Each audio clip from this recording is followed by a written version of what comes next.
চোর আমি অনেক রকম দেখেছি অনু, কিন্তু কচু চুরি করতে তোকেই প্রথম দেখলাম। মস্করা সূচক তীরের ফলার মতো বলা কথাগুলো ভেসে এসেছে পুরুষালী ভারী কণ্ঠস্বর থেকে। ক্রোধান্বিত দৃষ্টিতে পেছনে ফিরে অনু দেখতে পেল অনলকে। ঠোঁটে তার মুচকি হাসি। বিরক্তিতে আর সহ্যের সীমা রইল না অনুর। রাগান্বিত স্বরে বলল, কচু চুরি করছি মানে? দেখেন অনল ভাই, উল্টাপাল্টা কোনো কথা বলবেন না বলে দিচ্ছি। যা বাবা, উল্টাপাল্টা কথা বললাম না কি আমি? তুই দেখ তুই এখন কোথায়? তুই কচুর বাগানে কি করিস বল? নাগিন ড্যান্স দিয়ে আপনার কোনো সমস্যা? না না, আমার কেন সমস্যা হবে? তবে তোকে নিয়ে খুব চিন্তা হচ্ছে। অনুর কপালে এবার ভাঁজ পড়ে। এই লোকটি সুযোগ পেলে অনুকে হেনস্থা করতে ছাড়ে না। সে নাকি আবার অনুরই জন্য চিন্তা করছে, দুহাত বগল দাবা করে। তা কি চিন্তা হচ্ছে শুনি? ঠোঁটের হাসিটা চওড়া করে অনল বলে, তুই তো এমনিতেই চুলকানি মানুষ, আবার নাকি কচু খেতে নাগিন ডান্স করছিস। চুলকাতে চুলকাতেই তো পটল তুলবি। রাগে দাঁত কিরমির করছে অনু। রাগের চোটে বলার মতো কোনো কথাও খুঁজে পাচ্ছে না। কিন্তু থেমে থাকার মেয়ে অনু নয়। শাসিয়ে শাসিয়ে সে বলল, আপনার মুখে কস্টেপ লাগিয়ে তারপর আমার সামনে আসবেন বলে দিচ্ছি, অসভ্য লোক। এ কি রে, তোর ভালোর জন্যই তো বললাম। রাখেন আপনার ভালো, অযথা বিরক্ত না করে এখান থেকে চলে যান। দেখ অনু, তুই কিন্তু সবসময় আমার সাথে বাজে ব্যবহার করিস। আপনি লোকটাই যে এমন। কেন রে, তোর কোন বাড়া ভাতে ছাই দিয়েছি আমি? তুই কচু চুরি করছিস কর, আমি মাকে বলবো না। আমি মোটেও কচু চুরি করছি না অনল ভাই, আমি তো। ঠোঁটের হাসিটা চওড়া করে অনল বলে, ও আচ্ছা, বুঝেছি, তুই কচুর লতি চুরি করছিলি। আচ্ছা কর, সমস্যা নেই, এটাও আমি মাকে বলবো না। তবে শর্ত একটাই, চিংড়ি মাছ দিয়ে সুন্দর করে লতি রান্না করে এক বাটি আমাদের বাসায়ও দিয়ে যাবি। একটা লেবু কেটে দিস তরকারিতে, তাহলে আর গলা চুলকাবে না। হয়েছে, বলা শেষ আপনার। একবার বলতে শুরু করলে আপনার আর থামাথামির কোনো নাম নেই। আশ্চর্য লোক আপনি ভাই, কেমনে পারেন আপনি? আমি একবারও বলেছি কচুর লতি চুরি করতে আসছি আমি? ও, কচুর লতিও না, তাহলে কি কচুমুখী? এবার ক্ষেপে অনেকটা কাছে এগিয়ে যায় অনু। অনলের দিকে একটু ঝুঁকে চিবিয়ে চিবিয়ে বলে, আপনাকে খুন করে ফেলবো আমি। রাগের চোটে কচু তুলে নিয়েছিল অনু। এই কচুতে আমি মরবো না রে অনু, কিন্তু চুলকাবে খুব। সরা প্লিজ। বলে অনু সরে যায়। আবারও গাছগাছালির ভেতর খুঁজে বেড়ায় পিলুকে। সকাল থেকে পিলুকে পাচ্ছে না। ছোট বোন তিনু বলল, অনল ভাইয়ের বাড়ির বাগানে নাকি পিলুকে দেখেছিল। অনল সম্পর্কে ওদের প্রতিবেশী, তবে আরো একটা পরিচয়ও রয়েছে, সে অনুর মায়ের বেস্ট ফ্রেন্ডের ছেলে। অন্যদিকে পিলু হচ্ছে অনুর খরগোশ। দুদিন হবে অনুর বয়ফ্রেন্ড তাসিন গিফট করেছে। অনল গলা খাখারি দিয়ে বলে, অনু, তুই যে রেগে গেলে দাঁতে দাঁত পিষিস, তখন এক কাজ করবি, কয়েক টুকরো আদা রসুন দাঁতের নিচে দিয়ে রাখবি, তাহলে তোর রাগও কমবে, আবার আদা রসুন বাটাও হয়ে যাবে। অগ্নিদৃষ্টি নিক্ষেপ করে একবার অনলের দিকে তাকিয়ে আবারও পিলুকে খুঁজতে শুরু করে। কোনো প্রত্যুত্তর না পেয়ে অনল জিজ্ঞেস করে, তুই কি কিছু খুঁজছিস? কি খুঁজিস? পিলুকে। ওহো, তোকে তো একটা কথা বলাই হয়নি অনু। তোর পিলুকে তো আমাদের বাগানে দেখেছিলাম, পরে আমার রুমের বারান্দা থেকে দেখতে পেলাম একটা কুকুর মুখে করে তোর পিলুকে নিয়ে যাচ্ছে। আহারে, কি খারাপটা যে লেগেছে আমার। মুহূর্তেই চোখ ফেটে অশ্রু নির্গত হয় অনুর। সে পিলুকে ভীষণ ভালোবাসে। ফুফিয়ে ফুফিয়ে কেঁদে বলল, আর আপনি চুপচাপ দেখলেন? নিচে এসে কেন আটকালেন না? এসেছিলাম তো, তার আগেই চলে গেছে। অনু আর কিছু বলল না। বাচ্চাদের মতো কাঁদতে কাঁদতে নিজের বাসায় চলে যায়। বাড়িতে ফিরে এসে ঘরে বসে কাঁদছে সে। তখন ওর মা আমেনা বেগম ঘরে প্রবেশ করেন। জিজ্ঞেস করলেন, কি রে, তুই কাঁদছিস কেন? মায়ের প্রশ্ন শুনে ঠোঁট ভেঙে কান্না আসে অনুর। ফুফিয়ে ফুফিয়ে বলে, আমার পিলুকে কুকুর নিয়ে গেছে। তোমার বান্ধবীর ছেলে দেখেও পিলুকে বাঁচায়নি। বেশ হয়েছে, পশু পাখি দিয়ে ঘরদোর একদম ভরে ফেলেছিস। মাঝে মাঝে সন্দেহ হয় পশু পাখি আমাদের বাড়িতে থাকে নাকি আমরা ওদের বাড়ি থাকি। তুমি এভাবে কেন বলছো মা? তাহলে আর কিভাবে বলবো বল? এত পশু পাখি কেউ শহরের বাড়িতে পালে? এটা কি গ্রাম পেয়েছিস? শখ করি, পালি মা, আমার ভালো লাগে। তাহলে গরু ছাগলও কিনে দিই, এগুলো কেন বাকি থাকবে? ঘরের মধ্যে গরু ছাগলও পালা শুরু করে দে। কথাগুলো বলে রাগে গজগজ করতে ঘর থেকে বের হয়ে যান তিনি। অসহায় দৃষ্টিতে সেদিকে তাকিয়ে থাকে অনু। একটু মায়া দয়াও বুঝি তার অনুর জন্য হয় না। হবেই বা কি করে? সব ভালোবাসা মায়া তো তার বান্ধবীর ছেলের জন্য, ওই বজ্জাত অনলের জন্য। অনলের কথা মনে পড়তেই রাগে দাঁত মুখ খিচে বিড়বিড় করে অনু। ভগ্ন হৃদয় এবং বিষাদিত চোখনযুগল মেলে আকাশমুখী হয়ে সোফায় শুয়ে আছে অনু। বারবার পিলুর শোকে সে মূর্ছা যাচ্ছে। এই শোকে দুপুরে খাওয়াও হয়নি। এ নিয়ে আমেনা বেগমের রাগের শেষ নেই। খরগোশ তো নয়, যেন ওর বাচ্চা চুরি করে নিয়ে গেছে কেউ। টিনু পাশ কাটিয়ে চলে যাওয়ার সময় পেছন থেকে অনু ডাকে। টিনু পিছন ফিরে দাঁড়িয়ে পড়ে। কোথায় যাচ্ছিস? ছাদে যাই গাছে পানি দিতে। আমায় দে, আমি যাচ্ছি। সমস্যা নেই আপু, আমি পারবো। আমি জানি তুই পারবি। মন ভালো নেই, প্রকৃতির সঙ্গে কিছু সময় কাটালে ভালো লাগবে। তবে যাও। পানি ভর্তি বালতি নিয়ে হেলতে দুলতে ছাদে যায় অনু। ছাদের উঠোন জুড়ে মিষ্টি রোদ। শীতের সময়টা এই মিষ্টি রোদ অমৃতের মতো লাগে। কিন্তু অনুর এখন কোনো অনুভূতিই হচ্ছে না। সে গাছে পানি দিচ্ছে আনমনে। হঠাৎ করে চোখ যায় নিচে। অনল খালি গায়ে দাঁড়িয়ে রয়েছে। রোদে ফুঁসে ওঠে অনু। মনে মনে বিড়বিড় করে বলে, অসভ্য ইতর লোক, তুই ইচ্ছে করে আমার পিলুকে বাঁচাসনি। আজ দেখ আমি কি করি। বালতিতে থাকা অবশিষ্ট সবটুকু পানি সে অনলের গায়ে ঢেলে দেয়। দোতলা ছাদ থেকে পানি ফেলার সুবাদে একদম ঠিক ঠিক সব পানি অনলের গায়ে পড়েছে। একে তো শীতের দিন, তার উপর ঠান্ডা পানি। অনলের বিস্ময়ের শেষ নেই। উপরে তাকিয়ে অনুকে দেখতে পেয়ে রাগান্বিত স্বরে জিজ্ঞেস করে, এটা কি করলি তুই? অনলকে রাখতে দেখে পেট ফেটে হাসি আসছে অনুর। কিন্তু সে কোনো রকমে ঠোঁট টিপে হাসি আটকে রাখার চেষ্টা করে বলে, কি হলো অনল ভাই? অনুর চোখে মুখে স্পষ্ট দুষ্টুমির ছাপ। অনলের বুঝতে অসুবিধা হয় না যে জেনে বুঝে ইচ্ছে করেই অনু কাজটা করেছে। সে চিবিয়ে চিবিয়ে বলে, কি হলো? আবার আমাকে জিজ্ঞেস করছিস পানি ফেললি কেন? ওহো, আপনি খালি গায়ে দাঁড়িয়েছিলেন, আমি ভাবলাম আপনার বোধহয় গরম লাগছে, তাই তো পানি ফেললাম। ওগুলো ভালো পানি ছিল। আপনার গায়ে কি আর আমি নোংরা পানি ফেলতে পারি? কোষে মারবো এক থাপ্পড়। ফাজিল মেয়ে, শীতের দিনে কারো গরম লাগে? মাত্রই গোসল করে এসে আমি রোদে দাঁড়িয়েছিলাম, আর তুই গায়ে পানি ঢেলে দিলি। এতে আমার কি দোষ? আমি কি জেনে বুঝে দিয়েছি নাকি? ছাদে রোদ থাকতে আপনি উদম গায়ে নিচে দাঁড়িয়ে যে রোদ পোহাচ্ছেন আমি বুঝবো কিভাবে? আমার সঙ্গে তুই চালাকি করিস না। আমি বেশ ভালো করেই জানি যে তুই ইচ্ছে করেই এই কাজটা করেছিস। একদমই না, সত্যি বলছি। অনুর বাচ্চা, তুই ওইখানেই দাঁড়া, আজ তোকে আমি মজা দেখাচ্ছি। এই বলেই অনল বাড়ির ভেতর প্রবেশ করে ছাদে যাওয়ার জন্য। এদিকে ভয়ে হাত পা অসাড় হয়ে আসছে অনুর। না জানে ছাদে এসে কোন কাণ্ড করে বসে।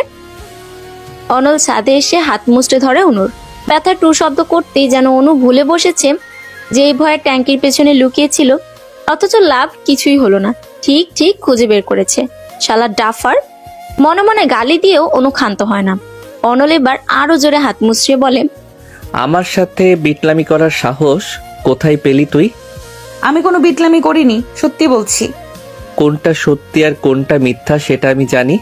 তুই যদি ডালে ডালে চলিস তাহলে আমি চলি পাতায় পাতায়, বুঝছিস? আমায় বিশ্বাস করেন। মরে গেলেও না, তোকে এখন আমি ট্যাঙ্কির পানিতে চুবাবো। চল। না না না, টাঙ্কির পানি অনেক ঠান্ডা, জমে বরফ হয়ে যাব আমি। আমি তো সেটাই চাই। আমার সাথে বিটলামি করার আগে এটা মাথায় ছিল না? মনে মনে বারবার আল্লাহকে ডাকছে অনু। অনলকে সে ভালো করেই চিনে। ট্যাঙ্কির পানিতে চুবানোর সিদ্ধান্ত যেহেতু নিয়েছে, তখন একটা হলেও নাকানি চুবানি খাওয়াবে। অনুর মনের ডাক আল্লাহ শুনেছে। ওই সময় ছাদে এসে উপস্থিত হয় অনিক, অনলের ছোট ভাই। সে ছাদে এসে বলে, ভাইয়া তুমি ছাদে, আর আমি তোমায় কত জায়গায় না খুঁজলাম। কেন, কি হয়েছে? মা তোমায় খুঁজছে, কিন্তু তোমরা এখানে কি করছো? এই বজ্জাত মেয়ে আমার গায়ে ঠান্ডা পানি ঢেলে দিয়েছে। অনলের হাতটা কিঞ্চিত আলগা হয় দ্রুত নিজের হাত ছাড়িয়ে নেয় অনু। অসহায়ের মতো মুখ করে বলে, বিশ্বাস করো অনিক ভাইয়া, আমি ইচ্ছে করে কাজটা করতে চাইনি। আমি তো ভেবেছি ওনার। চুপ, একদম চুপ, মিথ্যাবাদী। ধমকে কিছুটা চমকেও যায় অনু। ওদের ঝগড়া দেখে মিটিমিটি হাসে অনেক। ছোট থেকে দুজনেরই সাপে নেউলের সম্পর্ক দেখে আসছে। সুযোগ একবার পেলেই হচ্ছে। কেউ কাউকে জব্দ করতে সেই সুযোগ এক তিল পরিমাণ পর্যন্ত ছাড়বে না। তবে এর একটা বিহিত এখন করতেই হবে। নয়তো দুজনের ঝগড়া চলতে চলতে রাত হয়ে যাবে। তবুও ঝগড়া থামবে না। অনেক পণ্ডিতের মতো অঙ্গভঙ্গি করে বলে, আচ্ছা আচ্ছা, ঝগড়া অনেক হয়েছে, এখন অনু ঘরে যাও, আর ভাই আমার সঙ্গে বাসায় চলো। অনুর দিকে তাকিয়ে রাগ দেখিয়ে বলল, কিসের বাসায় যাব? আগেই পাজি মেয়েটাকে আমি সায়স্তা করব। ছাদের দরজার সামনে এসে বলে, আপু, গাছে পানি দেওয়া শেষ হয়নি? সঙ্গে অনল এবং অনেককে দেখে একটু চমকিতই হলো যেন। আসলে চমকায়নি, অবাক হওয়ার অভিনয় করেছে মাত্র। অনেক আসার আগে তিনুকে বলেই এসেছে। ঠোঁটে হাসি ফুটিয়ে তিনু বলে, আরে, অনেক এবং অনল ভাইয়াও তো দেখি এখানে। হ্যাঁ, ছাদটা একটু ঘুরতে আসলাম। ভালো আছো? জি, আপনি? আলহামদুলিল্লাহ। আরো কিছু কথা অনেক এবং তিনু চোখে চোখে বলে নিল। এখান থেকে পালানোর জন্য অনু তাড়া দিয়ে বলল, মা আমায় ডাকছে, তাই না? হ্যাঁ, তাড়াতাড়ি ভেতরে চলো। অন্যদিকে তাকিয়ে আছে অনল। অনু তিনুর হাত ধরে হাঁটা ধরে। অনল এবং অনুর দৃষ্টির অগোচরে তিনুকে চোখ মারে অনেক। লজ্জায় রাঙা হয়ে যায় তখন তিনু। বড় দুজনের সম্পর্ক সাপে নেউলে হলেও ছোট দুজনের ভাব গলায় গলায়। তিনু যখন ক্লাস 10-এ পড়ে তখন থেকেই দুজনের সম্পর্ক হয়। এখন তিনু ইন্টার ফার্স্ট ইয়ারে পড়ে, অনল পড়ছে মাস্টার্সে। অনেক অনার্স 2য় বর্ষে পড়ে একই ভার্সিটিতে। অনু অনার্স ফার্স্ট ইয়ারে ভর্তি হয়েছে, এখনো ক্লাস শুরু হয়নি। ভার্সিটিতে ভর্তি হওয়া নিয়েও কত কাহিনী করতে হয়েছে। কিছুতেই অনলের ভার্সিটিতে ভর্তি হতে চায়নি, কিন্তু ওর চাওয়াতেই বাকি, বাবা মায়ের কথাই শেষ কথা। আর তাদের পিছনে কলকাঠি নাড়ছে বজ্জাত অনল। আমেনা বেগম রান্না করছিলেন। পিলুর জন্য মনটা ভালো নেই অনুর। খাওয়ার প্রতি রুচি মরে গেছে। একটু ঝাল ঝাল করে চিংড়ি দিয়ে নুডলস খেতে ইচ্ছে করছে। অনু রান্নাঘরের দিকে এগোয়, মায়ের উদ্দেশ্যে বলে, আম্মা, কি? নুডলস খাবো। এই সময়? খুব খেতে ইচ্ছে করছে। আচ্ছা, রান্না শেষ হোক। কলিং বেলের শব্দ শুনে আমেনা বেগম আবার বললেন, ময়লাওয়ালা আসছে মনে হয়, যা তো ময়লাগুলো দিয়ে আয়। আমি রান্নাঘরে তোমার ময়লা নিতে আসছি? বেশি কথা না বলে যা বলছি তাই কর, যা। প্রচন্ড অনীহা নিয়ে ময়লার ঝুড়ি হাতে তুলে নেয় অনু। রাগে গজগজ করতে করতে দরজা খুলে ময়লাগুলো সামনে ধরে বলে, ময়লা নিয়ে বিদায় হন। সামনের লোকটি অবাক হয়ে তাকিয়ে আছে। ইতস্তত করে ক্ষীণ স্বরে বলে, আমাকে দেখে কি আপনার ময়লাওয়ালা মনে হচ্ছে? এবার অনু ভালো করে খেয়াল করে ময়লার ঝুড়ি নামিয়ে রাখলো। লোকটিকে দেখে তো ময়লাওয়ালা মনে হচ্ছে না। ফর্মাল ড্রেস, চোখে মোটা ফ্রেমের চশমা, দেখতে ভদ্রলোক লাগে। অনু জিজ্ঞেস করলো, কে আপনি? চশমা ঠিক করে বলে, জি, আমি অয়ন। অয়ন না কয়েন সেটা জানতে চাইনি। এখন কেন এসেছেন? কাকে চান? জি, আমি একজন ডাক্তার। ডক্টর কামাল স্যার আমায় পাঠিয়েছেন। ডাক্তার? আপনি কি পাখির ডাক্তার? অয়ন বিব্রত বোধ করতে লাগলো এই প্রশ্নে। পুনরায় চশমার ফ্রেম ঠিক করে বলল, জি না। তো আপনি কি গরুর ডাক্তার? কিন্তু আমরা তো গরু পালি না। জি না, আমি গরুর ডাক্তারও না, আমি মানুষের ডাক্তার। ও, আমরা তো কেউ অসুস্থ না। আমার তিতুস একটু অসুস্থ, তাই মানুষের ডাক্তারের প্রয়োজন নেই। তাহলে কামাল আঙ্কেল আপনাকে কেন পাঠিয়েছে? তিতুসকে? আমার টিয়া পাখি। ও জি, আসলে ওনার বন্ধুর প্রেশার মাপার জন্য। মানে বাবার? ওনার নাম খালেদ রহমান। উনি আমার বাবা হন। আসুন, ভেতরে আসুন। আর কিছু মনে করবেন না, আমি ভেবেছিলাম ময়লাওয়ালা এসেছে। সমস্যা নেই। ডাক্তারকে বাবার রুমে রেখে অনু নিজের ঘরে গিয়ে শুয়ে পড়ে। কিছুক্ষণ শুয়ে থেকে খাঁচা থেকে তিতুসকে বের করে হাতের উপর রাখে, মাথা চুলকে দেয়, কথা বলে। আমেনা বেগম রুমে এসে বলেন, আবার পশু পাখি নিয়ে বসছিস? মা, কতবার বলেছি ওদের পশু পাখি বলবে না। সুন্দর সুন্দর নাম রেখেছি আমি। আর এই টিয়ার নাম তিতুস, ওকে তিতুস ডাকবে। তোর মতো এত রংঢং তো আমি করতে পারবো না।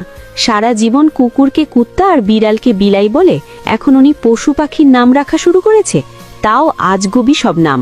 টেবিলের ওপর বিরিয়ানির বাটি রাখা, অনিকদের বাসায় দিয়ে আয়। আমি কেন? তিনুকে পাঠাও। তুই কিন্তু সব কথায় ঘাড়তেরামি করি শুনু। তিনুকে পাঠানোর হলে তোকে বলতাম, তিনু কাজ করতেছে। আমেনা বেগম চলে যাওয়ার পর অনু বিড়বিড় করে বলে, সুযোগ পেলেই শুধু আমাকে খাটাতে চায়। অনলদের বাড়ির বাগানে একটা দোলনা আছে। এখানে বসলে ফুলের ঘ্রাণে মন মাতোয়ারা হয়ে ওঠে। দোলনায় বসে অনল দোল খাচ্ছিল আর গুনগুন করে গান গাইছিল। বাড়ির গেটে এসে অনলকে দেখেই মেজাজ বিগড়ে যায় অনুর। আরো সামনে এগিয়ে গিয়ে অনলকে পাশ কাটিয়ে চলে যাবে ভাবে, তখন অনলের ডাক পড়ে, চোরের মতো পালাচ্ছিস কেন? এদিকে আয়। কই পালাচ্ছি? আমি তো ভেতরেই যাচ্ছি। হাতের বাটি নিজের হাতে নিয়ে ঢাকনা খুললো অনল। চোখ বন্ধ করে ঘ্রাণ নিয়ে বলে, আহ, বিরিয়ানি। ঘ্রাণ শুনেই পেট অর্ধেক ভরে যায়। তাহলে ফিরিয়ে দেন, বাসায় নিয়ে যাই। আপনার পেট তো ভরেই গেছে। তুই ভীষণ কিপটা অনু। যাকগে, ওসব বাদ দে। একটু আগে তোদের বাসায় একটা ছেলেকে যেতে দেখলাম। কে রে? ডাক্তার আব্বুর প্রেশার মাপতে এসেছে। আগে না কামাল আঙ্কেল আসতো? উনিই পাঠিয়েছেন। সত্যি বলছিস নাকি কাহিনী অন্য কিছু? অন্য কি কাহিনী হবে? তোকে দিয়ে বিশ্বাস কি? যাই হোক, ডাক্তারদের থেকে দূরে থাকবি। মোট কথা, ছেলেদের থেকে দূরে থাকবি। ঢং যত সব। আপনার তো মাথা ব্যথা করা লাগবে না। ওই ডাক্তার বিবাহিত, 2টা বাচ্চাও আছে। এর মধ্যে খোঁজ নেওয়াও শেষ? খোঁজ নেব কেন, আন্দাজ করে বলেছি। তোর যে গবেট মার্কা আন্দাজ। আচ্ছা আমি এখন যাই, আপনি বাটি বাসায় নিয়ে যায়েন। আরে দাঁড়া, এত তারা দেখাস কেন? তোর সঙ্গে একটা ইম্পর্টেন্ট কথা আছে। ইম্পর্টেন্ট কথা, তাও আমার সাথে? ইন্টারেস্টিং। আচ্ছা শুনি কি কথা। বাটির ঢাকনা লাগিয়ে অনুর ওড়নায় হাত মুছে নিল অনল। রাগে মুখ বিকৃত করে ফেলে অনু, কিন্তু মুখে কিছুই বলে না। ঢেকুর তুলে অনল বলে, তোর পুরো নামটা যেন কি? অনিতা না? কি একটা নাম, ছ্যাঃ, মনে হচ্ছে গণিতের সঙ্গে একটা আকার যোগ করে গণিতা বানানো হয়েছে, আর সেখান থেকে অনিতা। তোর বাচ্চা কাচ্চা যখন হবে তখন তাদেরকে তোর জামাই গল্প শোনাবে।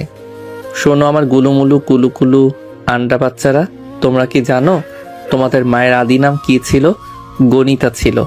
গণিতা থেকে অনিতা, এরপর আরো শর্ট করে রাখা হয়েছে অনু। তোমরা তোমাদের মাকে এখন থেকে ডাকবে গনু। না না, মাকে তো নাম ধরে ডাকা যায় না, ডাকবে গনু মাম্মাম। মনে থাকবে। দেখো যেন আবার গনু ডাকতে গিয়ে গরু ডেকে ফেলো না। তোমাদের মা যেই দজ্জাল কেলেঙ্কারি বেঁধে যাবে বাড়িতে, এই হবে তোর ভবিষ্যৎ। অনলের কথা শুনে দাঁত কিরমির করে অনু। চিবিয়ে চিবিয়ে বলে, প্রথমত আমার নাম আমি নিজে রাখি নাই, আমার আব্বা আম্মা আকিকা করে রাখছেন। দ্বিতীয়ত আমার জামাই আপনার মতো বদ অসভ্য ইতর হবে না যে এসব উদ্ভট চিন্তা ভাবনা বা কল্পনা তার মাথায় আসবে, বুঝেছেন? অনুর মেজাজ খুব খারাপ। অনলকে ভর্তা বানাতে পারলে ওর শান্তি হতো। সবসময় প্যারা তো দেয়ই, এখন আবার কিছু উল্টাপাল্টা চিন্তা ভাবনা করছে। নাম অনিতা হোক বা গণিতা, তাতে ওর কি? শালা বদ। রাগে হিসেস করতে করতে নিজের ঘরে আসে অনু। বারান্দা থেকে ফিসফিসানের শব্দ আসছে। অনু বারান্দায় গিয়ে দেখতে পায় তিনুকে। হুট করে অনু আসায় অপ্রস্তুত হয়ে পড়ে তিনু। তুই এখানে কি করছিস? অনুর ঘরের বারান্দা থেকে অনেকের ঘরের বারান্দা স্পষ্ট দেখা যায়, তাই তিনু অনুর ঘরে এসেছিল। দুজন দুজনকে দেখে ফোনে কথা বলছিল। আগে অবশ্য অনু এবং তিনু এই রুমেই থাকতো, কিন্তু পশু পাখিতে ভয় পায় তিনু। সারাক্ষণই পাখি ঘরে উড়াউড়ি করে, ভয় পায় তিনু যদি কামড়ে দেয় বা খামচে দেয়। তিনুকে চুপ থাকতে দেখে ধমক দিয়ে অনু বলে, এখন আবার চুপ করেছিস কেন? আসলে আপু, তোমার পাখিকে দেখতে আসছিলাম। লোহার খাঁচায় রাখা তো, তাই ভয় পাইনি। ঠিক আছে, এখন নিজের ঘরে যা, তিতুসকে খাঁচা থেকে বের করব। আচ্ছা। কোনো রকম পালিয়ে বাঁচে তিনু। একবার যদি ধরা খেয়ে যেত তাহলে বাসায় তৃতীয় যুদ্ধ বেঁধে যেত এতক্ষণে। রাত 10:20। জেসি আর শুভা অনুদের বাসায় এসেছে। প্রতি শুক্রবারে সবাই একসঙ্গে বসে ভূতের মুভি দেখে। ওরা দুজন অনুর স্কুল এবং কলেজ ফ্রেন্ড, তাই তিনজনের পরিবারেই তিনজন বেশ সুপরিচিত। জেসি উত্তেজিত হয়ে বলে, ইস দোস্ত, আজকে যে মুভিটা দেখা হবে ওইটা কিন্তু অনেক ভয়ঙ্কর। আজকে কোন মুভি দেখা হবে? ইভিল ডেড, অনল ভাইয়া বলেছে। আজকে তোরা মুভি দেখিস, আমি দেখব না। কেন, তোর আবার কি হলো? ওই বজ্জাত অনলকে আমার পছন্দ না, একদম পছন্দ না। তোদের তো একটুও পচায় না, কিন্তু আমি একটু ভয় পেলেই হলো। পারে না শুধু তখন এলাকায় মাইকিং করতে। আরে বাদ দে তো, এইসব ব্যাপার না। তোর কাছে কোনো ব্যাপার না হতে পারে, কিন্তু আমার কাছে অনেক কিছু। মান সম্মান বলে কথা। প্লিজ প্লিজ, এমন করিস না। তুই না দেখলে আমরা কিভাবে দেখবো? শুভার সঙ্গে জেসি অনুকে বোঝাতে লাগলো। অবশেষে দুজনের অফুরন্ত অনুরোধের কারণে অনুকে রাজি হতে হয়। 10:25 অনিক এবং অনল এসে হাজির হয়। এসে বসতে না বসতে অনল অনুকে আদেশ দিয়ে বলেন, অনু, আমার জন্য এক গ্লাস শরবত নিয়ে আয় তো। শরবত? শীতের সময় কেউ শরবত খায়? আমি খাই, আর তুই বানাবি যা। পারবো না। ফ্লাক্সের চা বানিয়ে রেখেছে মা, চা খান। আন্টি বানিয়ে রেখেছে বলেই চা খাবো না। তুই আমার জন্য শরবত বানাবি, গুড়ের শরবত, এবং সেটা এখনই। হারিয়াপ। মেজাজ দেখিয়ে অনু রান্নাঘরে চলে আসে। চিবিয়ে চিবিয়ে বলে, তোরে আমি শরবতের মধ্যে ডুবামো, অসভ্য বেটা। রাগে গিজগিজ করতে করতে কিছুক্ষণ রান্নাঘরে পায়চারি করে অনু। হঠাৎ করে বুদ্ধি উদয় হয় মাথায়। এক গ্লাস পানি চুলায় বসিয়ে দেয়। 10টার মতো কাঁচামরিচ 2 টুকরো করে ওই পানিতে ছেড়ে দেয়। পানি ফুটে আসার পর ছাঁকনি দিয়ে ছেঁকে অর্ধেক পানি গ্লাসে নেয়। তারপর ফ্রিজ থেকে ঠান্ডা পানি বের করে গ্লাসের গরম পানির সঙ্গে মিক্সড করে 1 চামচ ঝোলা গুড় আর 5 চামচ লবণ মিশিয়ে তৈরি করে স্পেশাল শরবত। গ্লাস হাতে নিয়ে বাঁকা হাসি দিয়ে স্বগতোক্তি করে বলে, এবার তোমার শরবত খাওয়ার শখ মিটিয়ে দেবো চান্দু। শরবত নিয়ে ড্রয়িং রুমে যায় অনু। মুভি অলরেডি শুরু হয়েছে। গ্লাস নিয়ে অনল বলে, এত লেট লতিফ হলে চলে? অনু কিছু বলল না। অপেক্ষায় রইল অনলের শরবত পান করা দেখার। আরাম করে বসে অনল শরবতে চুমুক দেয়। এক ঢোক গিলতেই প্রায় চেঁচাতে গিয়েও নিজ হাত দ্বারা মুখ বন্ধ করে রাখে। রক্তবর্ণ চক্ষুধারা সে তাকিয়ে থাকে অনুর দিকে। ওর মুচকি হাসি যেন অনলের শরীরে আগুন ধরিয়ে দিচ্ছে। মুভি না দেখে কাউকে কিছু না বলেই অনল বাসায় চলে যায়। অনু ভেবেছিল এখন হয়তো বকা দেবে, কিন্তু এমন কিছুই হলো না। উপস্থিত সকলেই অবাক হয় এমন কাণ্ডে। প্রশ্নবোধক দৃষ্টিতে অনুর দিকে তাকাতে অনু বলে, স্পেশাল মরিচ সেদ্ধ শরবত, আজকে আরাম করে ছবি দেখতে পারবো। সকলে অবাক হয়। আবার এটা ভেবে মনকে সান্ত্বনা দেয় যে এমন সব কূটনৈতিক কাজ অনুর পক্ষেই সম্ভব। অনেক হতাশ হয়ে বলে, কবে যে তোমাদের ঝগড়াঝাটি মিটবে? চাই গিয়ে ভাইয়ের রাগ কমাই। তোমরা মুভি দেখো আজ। অনেক চলে যাওয়ার পর মন খারাপ করে বসে থাকে তিনু। আজ মুভি দেখে সে একটু মজা পাবে না, তাই নিজের রুমে চলে গেল ঘুমাতে। জেসি বিরক্ত হয়ে বলে, ধুর, মাত্র 3 জনের ভূতের ছবি দেখে কোনো মজা আছে? তিনিও চলে গেল, আমি যাই ঘুমাবো। আমিও যাব। তারপর দুজনে মিলে চলে গেল অনুর রুমে। অনুর সোফার উপর ভাব নিয়ে বসে বলল, যা, আমি একাই দেখবো। সাহস নিয়ে একা মুভি দেখার আশা করলো, সেই আশা বেশি দূর এগোলো না। ভূতের সিন আসার আগে ভয়ঙ্কর শব্দ শুনে অনু কুপোকাত। দ্রুত টিভি বন্ধ করে ঘরে চলে যায়। জেসি আর সুহার মাঝখানে ঘাপটি মেরে শুয়ে পড়ে। ভূতের ছবি একা দেখা অনুর কাম্য নয়। সকালের দিকে এলোপাথারি ধাক্কা ধাক্কিতে ঘুম ভাঙে অনুর। চোখ কষলে বিছানায় বসতে দৃষ্টি যায় তিনুর দিকে। বিরক্তিসূচক চয়ের মতো শব্দ করে অনু বলে, এভাবে ডাকলি কেন? আরে আগে ড্রয়িং রুমে আসো তাড়াতাড়ি। তিনু এক প্রকার টেনেই নিয়ে গেল অনুকে। ড্রয়িং রুমে গিয়ে চমকে যায় অনু। অনলের কোলে পিলুকে দেখে খুশিতে লাফিয়ে ওঠে। ছো মেরে অনলের কোল থেকে নিজের কোলে নিয়ে আদর করতে থাকে। আনন্দিত হয়ে অনলকে জিজ্ঞেস করে, কোথায় পেলেন ওকে? আপনি যে বললেন কুকুর নিয়ে গেছে। ও তো পিলো নয়। তাহলে? তোর চোখের মাথা গেছে রে অনু। চোখ কষলে ভালো করে দেখ, এটা খরগোশ না। ওর মতো দেখতে একটা ছোট বিড়াল ছানা। অনু এবার ভালো করে তাকিয়ে দেখলো, আসলেই খরগোশের মতোই ধবধবে সাদা বিড়াল ছানাটি। একদম ছোট বাচ্চা, কি কিউট। অনুকে চুপ থাকতে দেখে অনল বলল, পিলুর মতো দেখতেই দোকান থেকে একটা বিড়াল কিনে আনলাম। যেভাবে কান্নাকাটি শুরু করেছিলি। তাতে আপনার কি? তাসকিনকে বললেন, তাসকিন কিনে দিত। কই তাসিন আর কই আমি? আমার লগে কি তাসিনের যায়? তাসিন আমার বয়ফ্রেন্ড, কিন্তু আপনি কে? আমার পড়শি শুধু। হুম, শুধু পড়শি না, আন্টির বেস্ট ফ্রেন্ডের ছেলেও আমি, ভুলে যাস না। যেই সেই লোক না আমি। আমি হলাম অনল। আপনি একটা কচুর নল। রেসপেক্ট দিয়ে কথা বল অনু। তুই জানিস তুই কার সঙ্গে কথা বলছিস? জানি, মহারানী ভিক্টোরিয়ার জামাইয়ের বাড়ির দারোয়ানের বাড়ির কাজের লোকের সাথে। তুই আমায় অপমান করলি অনু, অপমান। যার মান নাই তার আবার কিসের অপমান? একেই উপকারের ঘাড়ে লাথি, তুই হলি তার বড় প্রমাণ। বাজে কথা। আচ্ছা বলেন তো আসল কাহিনী কি? কালকে মরিচ শরবত খাওয়ানোর পরেও আজ বিড়াল গিফট করলেন। আমি তো ভেবেছিলাম নির্ঘাত কোনো শাস্তির অপেক্ষা করছে আমার জন্য। চোরের মন পুলিশ পুলিশ, তবে তোর ধারণা ভুল নয়। শাস্তি তো তুই পাবি। কাল থেকে তোর ভার্সিটিতে ক্লাস না, আই শুধু কলেজে। র্যাক কাকে বলে টের পাবি।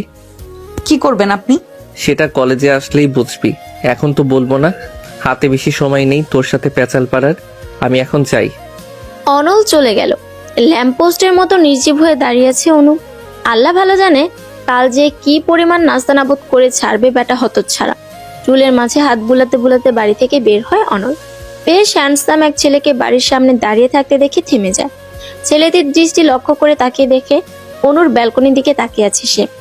অনল ছেলেটির দিকে এগিয়ে গিয়ে প্রশ্ন করে। ওই দিকে কি দেখো? ছেলেটি প্রথমে হকচকে গেলেও পরে নিজেকে সামলে নেয়, হাসি হাসি মুখ করে বলে, কিছু না, পাখি দেখছিলাম। কিছু না, আবার পাখি দেখছিলে? নাম কি তোমার? জি, তাসিন। তাসিন? ও, মনে পড়েছে, তুমি অনুর বয়ফ্রেন্ড? ছেলেটি এবার ইতস্তত করতে থাকে। একটু ভয়ও লাগছে, কে না কে উত্তরের অপেক্ষায় তাকিয়ে রয়েছে অনল। কিছু না বলে চলেও যেতে পারছে না তাসিন। অন্যদিকে অনল মনে মনে বলছে, শালা পড়ছিস আজকে মাইনকার চিপায়, তোর প্রেম করার শখ আমি মিটাচ্ছি। ক্যারেক্টারলেস ছেলে কখনো অনুর বয়ফ্রেন্ড হতে পারে না, পারে না, পারে না। ভাই, আপনি অনুর কে হন? আমাকেই পাল্টা প্রশ্ন করা হচ্ছে এখন। আমি যেই হই না কেন, আমার অধিকার তোমার চেয়ে অনেক বেশি। আমি খুব ভালো করেই জানি তুমি অনুর বয়ফ্রেন্ড।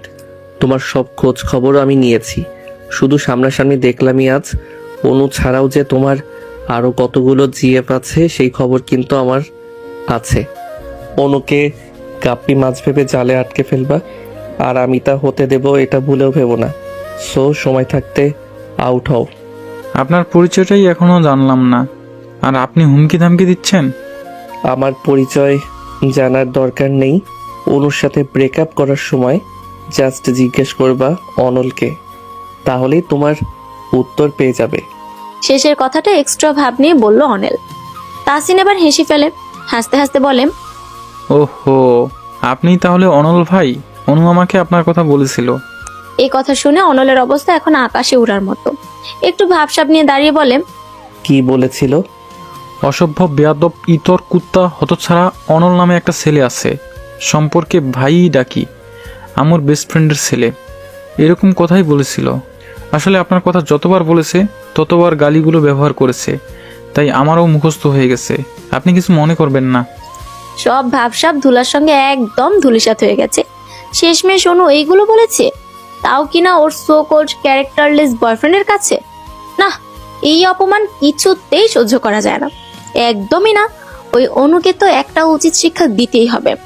তার আগে এই ব্যাটাকে এখান থেকে দূর করতে হবে। অনল পকেট থেকে ফোন বের করে এনামুলকে কল করে বলে, দোস্ত, রাজীব আর চেলাপেলা পোলাপাইন যতগুলো আছে সবগুলোরে নিয়ে বাড়ির সামনে আইতো, অনুর বয়ফ্রেন্ডরে পাইছি। ওপাশ থেকে কি বললো তা শুনতে না পেলেও তাসিনের হার্টবিট কাঁপাকাঁপি শুরু হয়ে গেছে। সে কোনো রকমে বলে, ভাই, বেয়াদবি মাফ করবেন, আমি চলে যাচ্ছি। এই বলে তাসিন দ্রুত হাঁটা ধরে। অনল বাঁকা হাসে এই কাণ্ডে। অনুর ঘরের ব্যালকনির দিকে তাকিয়ে দেখে তিতুসকে খাঁচায় রেখেছে। দেখে মনে হচ্ছে অনলের দিকে পাখিটি তাকিয়ে আছে। পাখির উদ্দেশ্যে অনল বলে, ওই পাখির তোর নাম যেন কি? টুসটুস না?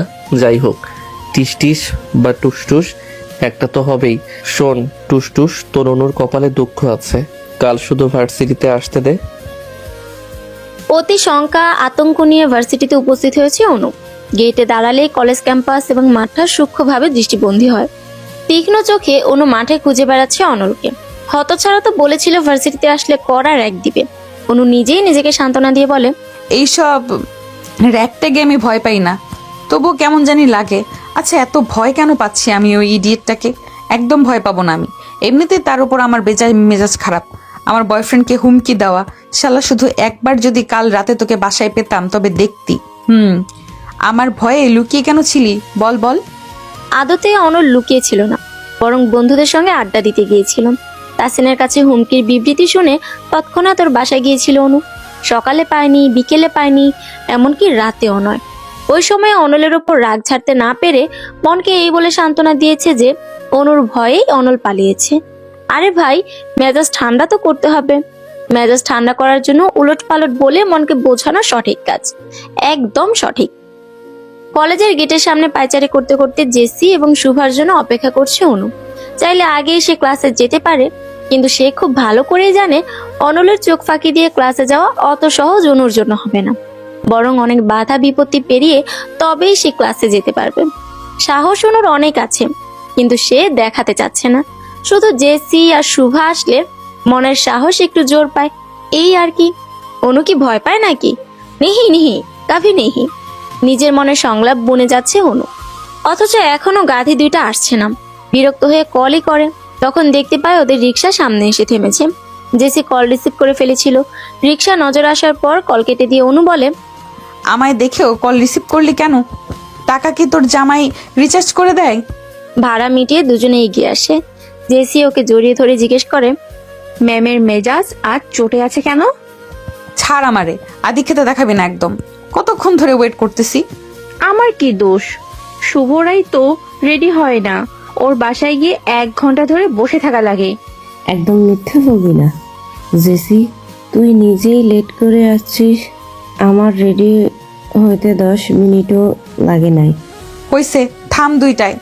তোরা দুইটাই যে কি পরিমাণ ঢিলা কোম্পানি সেটা আমি ভালো করেই জানি। ভালো সাজা লাগবে না কারো। এখন আর ঝগড়া না করে ভেতরে চল। এমনি জান প্রাণ যায় যায়। ধমকে দুজনেই মেকি অভিমান করে চুপসে যায়। শেষের কথাটা শুনে শুভা জিজ্ঞেস করে, জান যাবে কেন? এত কিছু জানা লাগবে না, চল। 3 বান্ধবী মিলে ভেতরে যায়। আল্লাহ আল্লাহ জপছে অনু। ক্যাম্পাসের কোথাও অনলকে চোখে পড়লো না। যাক বাবা, বাঁচা গেল। কলেজ ভবনে যাওয়ার পর সিঁড়িতে পা রাখতে পেছনে ডাক আসে। এই নিউ কামার, এদিকে এসো। 3 জনেই পিছু ফিরে তাকায়। বিড়বিড় করে শুভা বলে, বেদ্যপ তুই চামার। ওরা এগিয়ে যেতে সামনে ছেলেগুলো জিজ্ঞেস করে, ফার্স্ট ইয়ার না? অনু, জেসি, শুভা মাথা ঝাঁকায় বলল, গুড। ক্লাসে যাওয়ার আগে একটা কাজ করতে হবে। কি কাজ? বলছি, তার আগে তোমাদের নামগুলো বলো তো। ওর নাম শুভা, ওর নাম অনু, আর আমার নাম জেসি। তুমি আর শোভা এক সাইডে এসে দাঁড়াও। 3 জনই অবাক হয়ে 3 জনের দিকে তাকায়। বুঝতে পারছে না এরা ঠিক কি করতে যাচ্ছে। ছেলেটি পুনরায় বলল, দাঁড়িয়ে আছো কেন? যা বললাম চুপচাপ তাই করো। জেসি এবং শুভা এক সাইডে এসে দাঁড়ালো। ছেলেটি এবার আরাম করে গাছের সাথে হেলান দিয়ে দাঁড়িয়ে বলে, অনু, এবার একটা গান শোনাও তুমি। বাজ পড়ার মতো শব্দ হলো মনে হয় অনুর কানে। এখন এ বাংলা সিনেমার মতো চারদিকে বজ্রপাত হবে, ধিমতানা শব্দ হবে। না, এ হতে পারে না। এত নিষ্ঠুরতম কাজ কেউ করতে পারে না। কিন্তু হায়, এরকম কিছুই হলো না। ধুর, ফিলিংসের দফা রফা। অনুর চোখে মুখে বিস্ময় দেখে উপস্থিত ছেলেগুলো মুচকি মুচকি হাসছে। ভাবনার গহীন অতল থেকে বেরিয়ে এসে অনু প্রশ্ন করে, গান গাইবো কেন? তাছাড়া আমি গান গাইতে পারি না। গাইতে না পারলেও কিছু করার নেই, গাইতেই হবে। এত নতুন স্টুডেন্টসদের মধ্যে আমাকেই কেন র্যাক দেওয়া হলো? কারণ তোমাকে আমাদের পছন্দ হয়েছে। লক্ষ্যে একটা মেয়ে তুমি। এখন সময় নষ্ট না করে গান শুরু করো। একটু পরেই তোমাদের ক্লাস শুরু হবে। প্রথম দিন দেরি করা ঠিক হবে না, তাহলে স্যার নিকনেম দিয়ে দিবে লেট লতিফ। ক্লাস টিচার কিন্তু ভারী সাংঘাতিক। হাত ঘড়িতে সময় দেখে কথাগুলো গড়গড় করে বলল পাশের ছেলেটি। কিন্তু অনু তো দমে যাওয়ার পাত্রী নয়। অনল র্যাক দিলে ভিন্ন বিষয় ছিল। ওই ছেলে ঘাটতেরা, কথা না শুনে উপায় থাকতো না। কিন্তু এদেরকে ভয় দেখানো যাবে। অনলের কথা বলে ভয় পাবে নিশ্চয়ই। কারণ এই ভার্সিটিতে নাকি অনলের অনেক নাম ডাক আছে। সে শুনেছে। গলাটা পরিষ্কার করে ভাব নিয়ে অনু বলল, আপনারা কোন ইয়ারে পড়েন? Honours final year. অনলকে চেনেন নিশ্চয়ই। চিনি, সিনিয়র ভাইয়া। গুড। জানেন সে আমার কি হয়? কে হয়? আমার মায়ের বেস্ট ফ্রেন্ডের ছেলে। এবার ভাবটা বেড়ে গেল অনুর। অনল ভাইয়া তোমার নানুর মেয়ের বেস্ট ফ্রেন্ডের ছোট ছেলের বড় ভাই হোক, তাতে কিচ্ছু যায় আসে না। যা বললাম তাই করো। কচুটায় পেঁচাইয়া কি সম্পর্কের কথা বললো রে বাল? তবে এটা বোঝা যাচ্ছে অনলকে ওরা ভয় পায় না। কচুর নামটা কলেজে তার। ধুর, ছেলেগুলো এবার তাড়া দিয়ে বলল, অনেক সময় নষ্ট করেছ, জার্গের শাস্তি বাড়িয়ে দেওয়া হলো। এবার আমাদের সিলেক্ট করা গান গাইতে হবে। তুমি মমতাজের বন্ধু যখন বউ লইয়া গানটি গাইবে এখনই, আর একটা কথাও বাড়াবে না। তৃষ্ণায় অনুর গলা শুকিয়ে যাচ্ছে। এই বানরের দলগুলো দেখি অনলের চেয়েও ডেঞ্জারাস। জেসি আর শুভা অসহায়ের মতো তাকিয়ে আছে। অনু কাঁদো কাঁদো হয়ে বলে, আমি গান গাইতে পারি না। এসব কথা শুনবো না খুকি, যেভাবে পারো সেভাবে গাও। গাইতেই হবে। হ্যাঁ খুকি। অনুর ইচ্ছে করছে এখন হাত পা ছড়িয়ে বসে কাঁদতে, যেমনটা ছোটবেলায় করতো। কিন্তু এখন সে বড় হয়ে গেছে। ছোটবেলায় কেউ না হাসলো, এখন সবাই হাসবে, প্রাণ খুলে হাসবে। বিনা টিকিটে ফ্রিতে বিনোদন কেই বা না নিতে চায়, যেমনটা এখন চাচ্ছে বান্দরের দলগুলা। অনু মনে মনে ভাবছে অনেকগুলা বানর পালবে সে, আর এই ছেলেগুলোর নামে বানরের নাম রাখবে। বদ, অসভ্য, নাইজেরিয়া। আশেপাশে তাকিয়ে অনু প্রস্তুতি নিচ্ছে। ছেলেগুলো তারা দিয়েই চলেছে। গান না গাইলে যে রক্ষে নেই তা হাড়ে হাড়ে বুঝতে পারছে। অবশেষে মানে জুতের ফালুদা করে অনু গান গাইতে শুরু করে। বন্ধু যখন বউ লইয়া আমার চোখের সামনে দিয়া রঙ্গ কইরা হাইটা যায়, বুকটা ফাইটা যায়। অনুর চোখ কাঁদো কাঁদো। দুঃখের কথা আর কি বলবো। এই সিচুয়েশনে অনুর গান শুনে জেসি আর শুভারও হাসি পাচ্ছে, কিন্তু বান্ধবীর বিপদে হাসাটা অনুচিত। তাই আপ্রাণ চেষ্টা করে চলেছে হাসি আটকানোর জন্য। ছেলেগুলো মিটিমিটি হাসছিল। বলল, সুর হয়নি খুকি, আরেকবার গাও, এবার হবে। দ্বিতীয়বার গাওয়ার সময় জেসি আর শুভা নিজেদের হাসি আটকে রাখতে পারলো না। দুজনে অট্ট হাসি হেসে ফেললো। এবার ছেলেগুলো শব্দ করে হাসা শুরু করে, আর অনুর ইচ্ছে করছে সবগুলারে মেরে মাটি চাপা দিয়ে রাখতে। বান্ধবী দুইটা মীর জাফরের বংশধর বোঝা যাচ্ছে। ছেলেগুলো হাসি থামিয়ে ওদের দুজনের উদ্দেশ্যে বলে, এই তোমরা হাসলে কেন? এখন ওর সঙ্গে তোমরাও গান গাইবে। শুরু করো। অনু, খুকি, আরেকবার গাও তো। রাগে গিজগিজ করছে অনু, কিন্তু জেসি আর শুভাকেও গাইতে বলেছে বলে খুশি হয়েছে। মীর জাফরের বংশধর এবার বুঝ মজা। তিনজনের ব্যাসুরা কণ্ঠে গান শুনে ছেলেগুলো হেসে লুটুপুটি খাচ্ছে। অনু পারলে চোখের দৃষ্টিতে ওদের ভস্ম করে দেয়। ক্লাস শুরুর ঘন্টা পড়ার পর ওরা বলল, অনেক সুন্দর গেয়েছো তোমরা। মাঝে মাঝে আমাদের একটু গান শুনিও, কেমন খুকিরা? এখন ক্লাসে যাও। Good luck. গান শুনে মরলি না কেন বান্দরের দলগুলো? গানের সঙ্গে বিষ মেশানোর সুযোগ থাকলে সেই বিষ তোদের গিলাতাম। অসভ্য। বেজ্জতি করে এখন আবার বলে গুড লাক। ইস, প্রথম দিনই বেজ্জতি। কড়া দৃষ্টিতে ওদের দিকে তাকিয়ে মনে মনে কথাগুলো বলল অনু। তারপর তিনতলায় চলে গেল। হুট করে সিঁড়ির পাশের ক্লাস থেকে অনল বেরিয়ে আসে। অনুর পথ রোধ করে কানে কানে বলে, র্যাক কেমন লাগলো অনু? ওদেরকে আজই একটা ট্রিট দেবো, বুঝলি? একদম আমার শেখানো বলি তোর উপর ঝেড়েছে। আহা, আমি কত ভালো প্রশিক্ষণ দেই। তার মানে আপনি ওদেরকে এসব শিখিয়ে দিলেন? অনল ঠোঁট বাঁকিয়ে হাসতে হাসতে উপন্যাস মাথা ঝাঁকায়। রাগে অনু দৌড়ানি দেয়। অনলও দৌড় শুরু করে। তখন হাতে থাকা কলমটা ছুঁড়ে মারে অনলের দিকে, কিন্তু বিধি বাম। ভাগ্য খারাপ থাকায় অনলের গায়ে কলমটি লাগেনি, লেগেছে স্যারের গায়ে। স্যার কিছু বুঝে ওঠার আগেই অনু, জেসি আর শুভা দৌড়ে ক্লাসে যায়। আল্লাহ ভালো জানে মুখ দেখছে নাকি। স্যার ক্লাসে আসার আগে মাঝখানের সারিতে ঘাপটি মেরে বসেছিল তিনজনে। প্রিন্সিপাল সহ সব টিচার এসে নিজেদের পরিচয় দিয়ে গেছে। তারা চলে যাওয়ার পর ক্লাস টিচার পরিচয় পর্ব শুরু করেন। অনু, জেসি আর শুভা ভয়ে তটস্থ হয়ে রয়েছে। ওদের পরিচয় পর্ব শেষ হওয়ার পর হাত ছেড়ে বাঁচে, কারণ স্যার ওদের দেখেনি। দেখলে নির্ঘাত এখানেও একটা বেইজ্জতির শিকার হতে হতো। ভার্সিটির প্রথম দিনটাই বাজেভাবে শুরু হলো। ধ্যাৎ, সব হয়েছে ওই বজ্জাত অনলের জন্য। শুভা তখন ফিসফিস করে বলে, অনল ভাইয়া, এটা কিসের প্রতিশোধ নিল রে? মরিচ সিদ্ধ শরবত খাওয়ানোর জন্য। কপাল, সবই কপাল। এসব আজগুবির রেসিপি কেন যে তোর মাথায় আসলো? এই আজগুবির রেসিপির জন্য মান সম্মান সব শেষ হলো। চুপ কর মীর জাফরের বংশধর। আমার চেয়ে বেশি বেইজ্জতি তো আর তোদের হয়নি। আর তোরা কেমনে পারলি ওই সময় হাসতে? কি করব, হাসি পাচ্ছিল তো। সময় আসুক আমার, তখন বুঝাবো হাসি কাকে বলে, কত প্রকার এবং কি কি। 3টা ক্লাস করার পর ছুটি হয়ে যায়। তাসিন অনুকে নিতে এসেছে। জেসি এবং শুভাকে বিদায় দিয়ে অনু তাসিনের বাইকে করে বাড়ি আসে। অনু বাড়ির ভেতর চলে যাওয়ার পর অনলের মুখোমুখি হয় তাসিন। অনল ভ্রু নাচিয়ে বলে, কি খবর ছোট ভাই? তোমারে না বলছিলাম অনুর সাথে ব্রেকআপ করতে? আপনার কোথায় ব্রেকআপ কেন করব ভাই? তাছাড়া আমি তো এটাই বুঝি না, আপনার সমস্যাটা কি? আমরা দুজন দুজনকে ভালোবাসি, মাঝখানে আপনি কেন আসছেন? দেখলি সাহস কত এই ছেলের। এই এতক্ষণ ভালো করে কথা বললাম, ভালো লাগেনি? কিসের ভালোবাসা? অনু তো একটা বোকা গাধি। ভালো লাগা ভালোবাসার তফাতই বোঝে না। আমি ড্যাম শিওর ভালোবাসা কি সেটা বুঝলে তোমার মতো ক্যারেক্টারলেস একটা ছেলের সঙ্গে কখনোই রিলেশন করতো না। আদারওয়াইজ ও তো জানেও না তোমার আরো কতগুলো মেয়ের সঙ্গে রিলেশন আছে। তুমি তো একা ওরে ভালোবাসো না।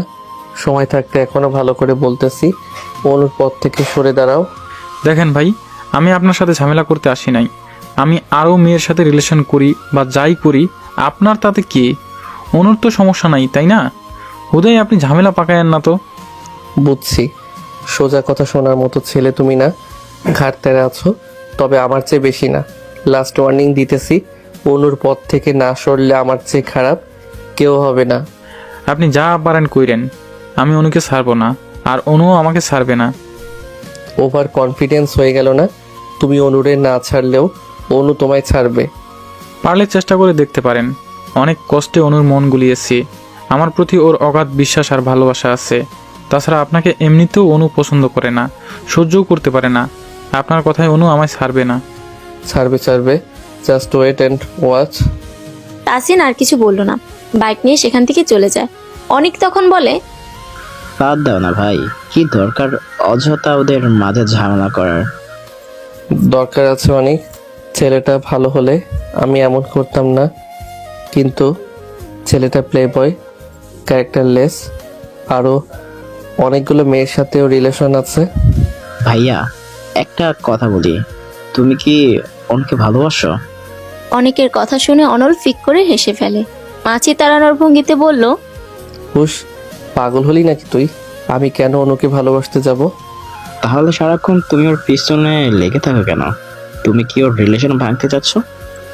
পেছনে লাগি বলতে ওকে জ্বালাতে আমার ভালো লাগে, ও রাগলে আরও বেশি ভালো লাগে। বাকি রইল রিলেশনের কথা। ওই মাথা মোটা মেয়ে ভালো খারাপ এখনো কিছুই বোঝে না। বড় হয়েছে শুধু হাতে পায়ে, হ্যান্ডসাম হলে আর কয়েকদিন পিছু পিছু ঘুরলেই ওর মন গলে যায়। ছেলে ভালো নাকি খারাপ সেটা তো মানুষ আগে খোঁজ খবর করে। ওর ওই বয়ফ্রেন্ড ভালো না, বললাম না, 1 নাম্বারের ক্যারেক্টারলেস। এই জন্যই আমি চাচ্ছি না তাসিনের সাথে ওর রিলেশন থাকুক। বুঝলাম। এখন কথা হচ্ছে, ছেলে ক্যারেক্টারলেস হোক অথবা ভালো, তাতে তোমার কি? মানে আমাদের কি? জীবন ওর, সিদ্ধান্ত ওর, যার সাথে ইচ্ছে রিলেশন করুক। এটা সিদ্ধান্ত নয়, অনেক আবেগ। অন্য আবেগের বশে কোনো ভুল কাজ করুক কিংবা কারো দ্বারা ওর ক্ষতি হোক, এটা আমি চাই না। এখন যাই, এনামুল দেখা করতে বলেছে। আচ্ছা যাও। অনেক বাড়ির ভেতর যাওয়ার পর অনল আসে অনুদের বাসায়। তিনি দরজা খুলে দেয়। অনল জিজ্ঞেস করে, অনু কি করে?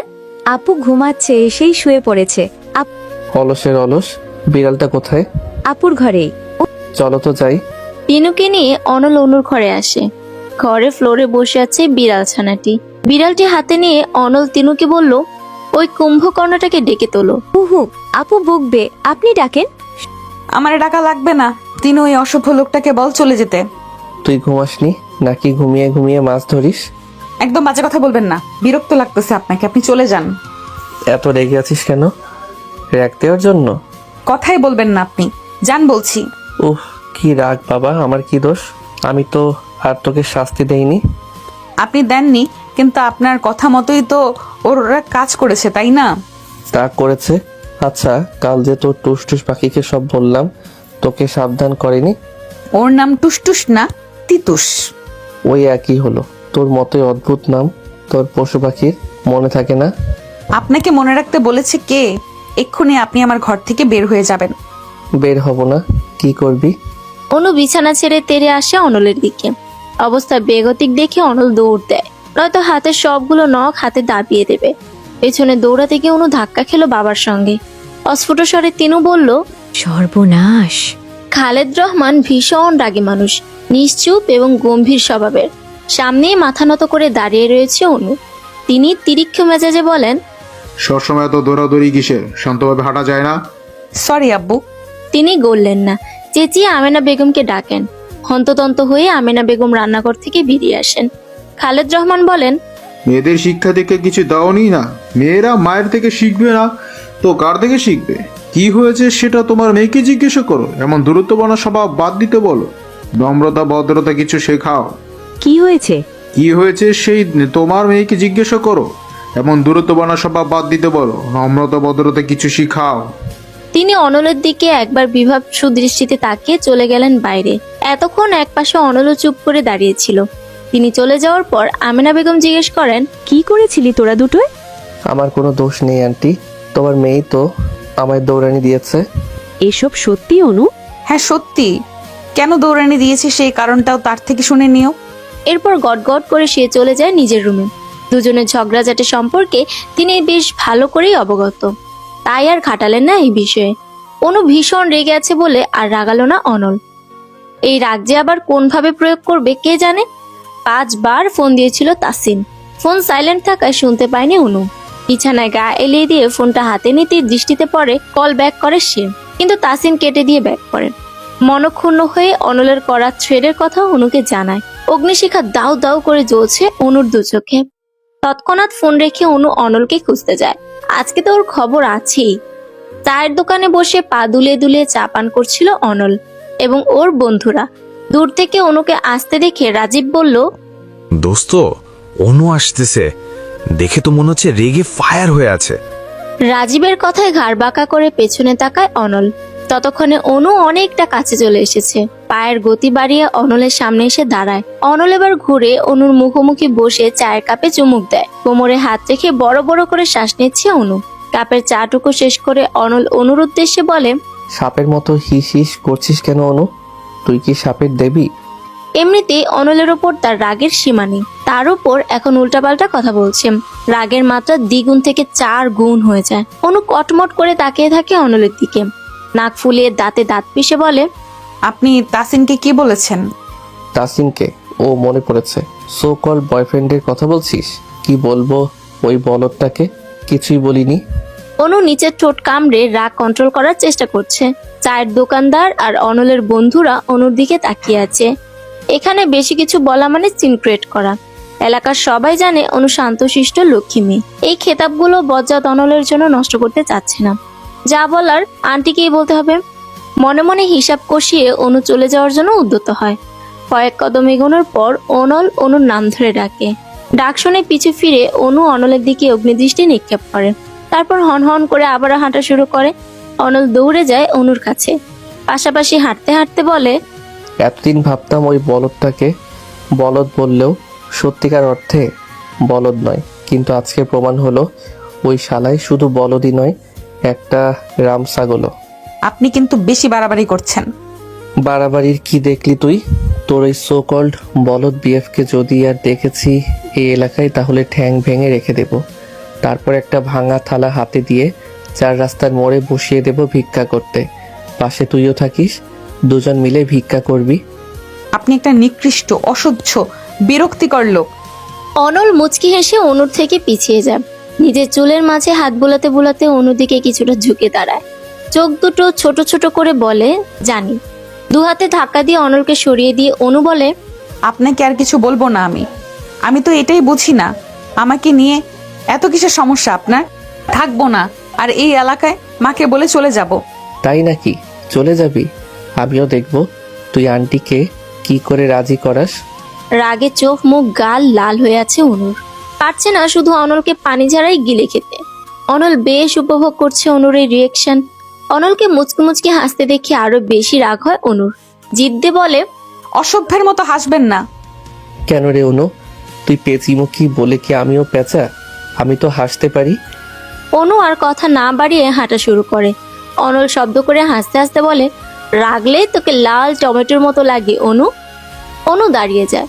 অনলের দিকে ঘুরে দাঁড়িয়ে শান্ত কণ্ঠে জিজ্ঞেস করে, আপনি কি আমায় ভালোবাসেন অনল ভাই? অনলের হাসি থেমে যায়। চুপ করে তাকিয়ে থাকে অনুর দিকে। উত্তরের জন্য অপেক্ষায় দাঁড়িয়ে রয়েছে অনু। শান্ত ও শীতল বাতাস দুজনকে ছুঁয়ে দিচ্ছে। হঠাৎই অনল ফিক করে হেসে বলে, তোকে ভালোবাসতে যাব আমি? তোর চাইতে তো রাস্তার কোনো পাগলিকে ভালোবাসাও উত্তম। এবার মনে হচ্ছে রাগে কান দিয়ে ধোঁয়া বেরোচ্ছে অনুর। চারপাশে অনলকে মারার জন্য কিছু খুঁজছে। এদিকে পেটে হাত চেপে অনল হেসেই চলেছে। ইটের অর্ধেক টুকরো হাতে তুলে নিয়ে অনলের দিকে এগিয়ে আসে অনু। অনল পেছাতে পেছাতে বলে, এটা দিয়ে মারিস না রে অনু, মাথা ফেটে যাবে। আর মাথা ফেটে গেলে রক্ত বের হবে। রক্ত বের হলে আমি মারা যাব, আর আমি মারা গেলে আমার হবু বউ বিধবা হবে। তুই এটা করতে পারিস না অনু। শেষের লাইনটা বলতে বলতে অনু দৌড়ে আসতে শুরু করে। এবার অনলও দৌড় শুরু করে। জিদ্ধে ইট ছুঁড়ে মেরে ক্ষান্ত হয় অনু। যদিও অনলের গায়ে লাগেনি, অনু হাঁপিয়ে উঠেছে। পুরোতে 2 হাত রেখে ঝুঁকে দাঁড়িয়ে নিঃশ্বাস নিতে নিতে স্বগতোক্তি করে বলে, অসভ্য বানরের দল, জীবনটা তেজপাতা করে দিচ্ছে। প্রায় 1 সপ্তাহ হয়ে গেছে ক্লাস শুরু হওয়ার।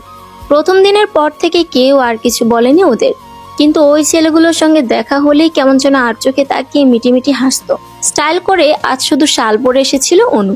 সকালে হালকা রোদ দেখে ভেবেছিল আজ ঠান্ডা তেমন পড়বে না, ভার্সিটিতে আসার পর হলো তার উল্টা।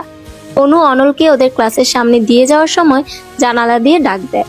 অনল বলল, কি বলবি তাড়াতাড়ি বল, সময় নেই হাতে। আপনার জ্যাকেটটা দেন না, ভেতরে তো সোয়েটার পরেছেন। কোন দুঃখে ভেতরে সোয়েটার পরি বা ল্যাব কম্বল সাথে করে নিয়ে আসি, তাতে তোর কি? তুই কেন আমার জ্যাকেটের দিকে নজর দিবি স্টুপিড মেয়ে? দেন না, এমন করেন কেন? খুব শীত করছে।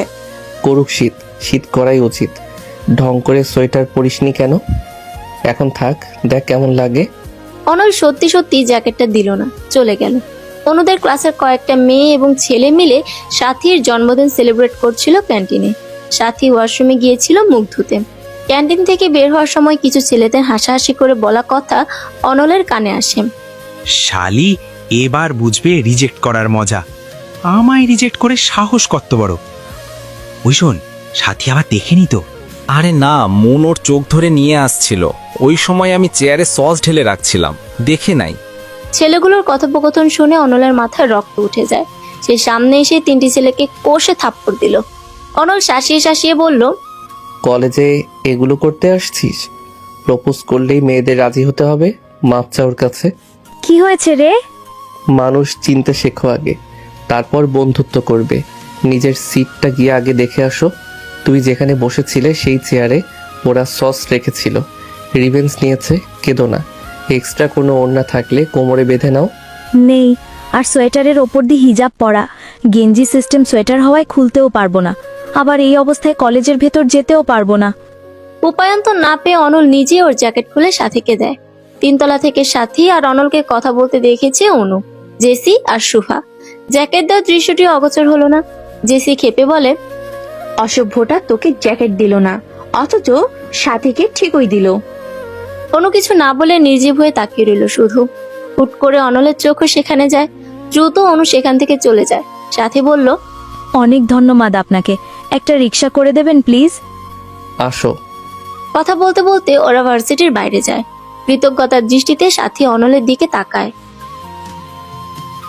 তিনুকে নিয়ে আইসক্রিম খেতে বেরিয়েছে অনু।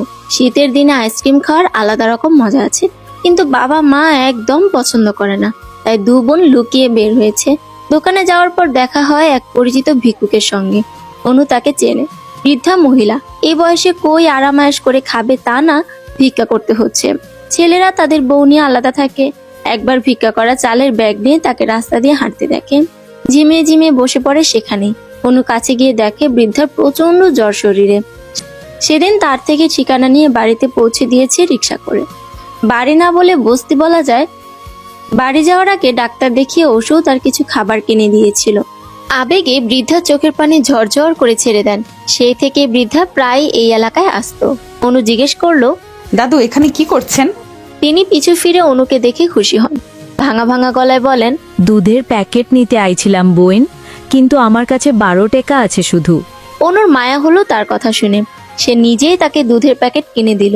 তিনি অনুর মাথায় হাত রেখে দোয়া দেন, আল্লাহ তোরে বাঁচাইয়া রাখুক বোন, সারা জীবন ভালো থাক, দোয়া করি। অনু মুচকে হাসে। তাকে একটা রিক্সা ঠিক করে ভাড়াও দিয়ে দেয়। ছোটবেলা থেকেই এমন পরোপকারীর স্বভাবটা অনুর মাঝে আছে। সাধ্যের মধ্যে সব সময় চেষ্টা করে আশেপাশের মানুষদের সাহায্য করতে। আইসক্রিম খেতে খেতে দু বোন রাস্তা দিয়ে হাঁটছে। অনুর এমন পরোপকারীর স্বভাব দেখে তিনু জিজ্ঞেস করে, তুমি যে সবাইকে এত সাহায্য করো, এতে কি লাভ হয় আপু? আজ ওদের বিপদে আমি সাহায্য করেছি, একদিন ওরা আমার বিপদে সাহায্য করবে। ছাই করবে, তোমার মন অনেক নরম আপু। এরা স্বার্থের জন্যই তোমায় এত ভালোবাসা দেখায়। একদিন বিপদে পড়ে দেখো, সবাই লেজ গুটিয়ে পালাবে, আসল চেহারা বের হবে তখন। তিনুর কথায় অনুকে বিচলিত হতে দেখা গেল না, বরঞ্চ মৃদু সহাস্যে বলল, বেশ তো, তাতেই বা সমস্যা কি? আমার আল্লাহ আছে না, তিনি আমার জন্য যথেষ্ট। আমার বিপদের সময় তার থেকেই আমি সাহায্য পাবো, আমার বিশ্বাস। আপু বল। তুমি আমার অনুপ্রেরণা। অনু বোনের কাজ জড়িয়ে ধরে বলে, পাগলি। বাড়ি পর্যন্ত যেতে যেতে আইসক্রিম খাওয়া শেষ হয়ে যায়।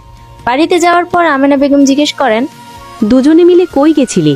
একটু নিচে গেছিলাম মা, সারাক্ষণ শুধু টই টই করে ঘুরে বেড়ানো না, যা পড়তে বস। তিনু অনিচ্ছা নিয়ে পড়তে বসলো, কিন্তু পড়াতে মন নেই। অনেকের সঙ্গে কথা বলতে ইচ্ছে করে। এখন ফোন করাটা কি ঠিক হবে? না থাক, দরজা লাগালেই মা খ্যাচখ্যাচ করবে। ইস, আমার আর অনেকের সম্পর্কটা যদি আপু আর অনল ভাইয়ের মতো হতো তাহলেই ভালো হতো। যখন তখন ঝগড়া করতে অনেকও বাড়িতে চলে আসতো।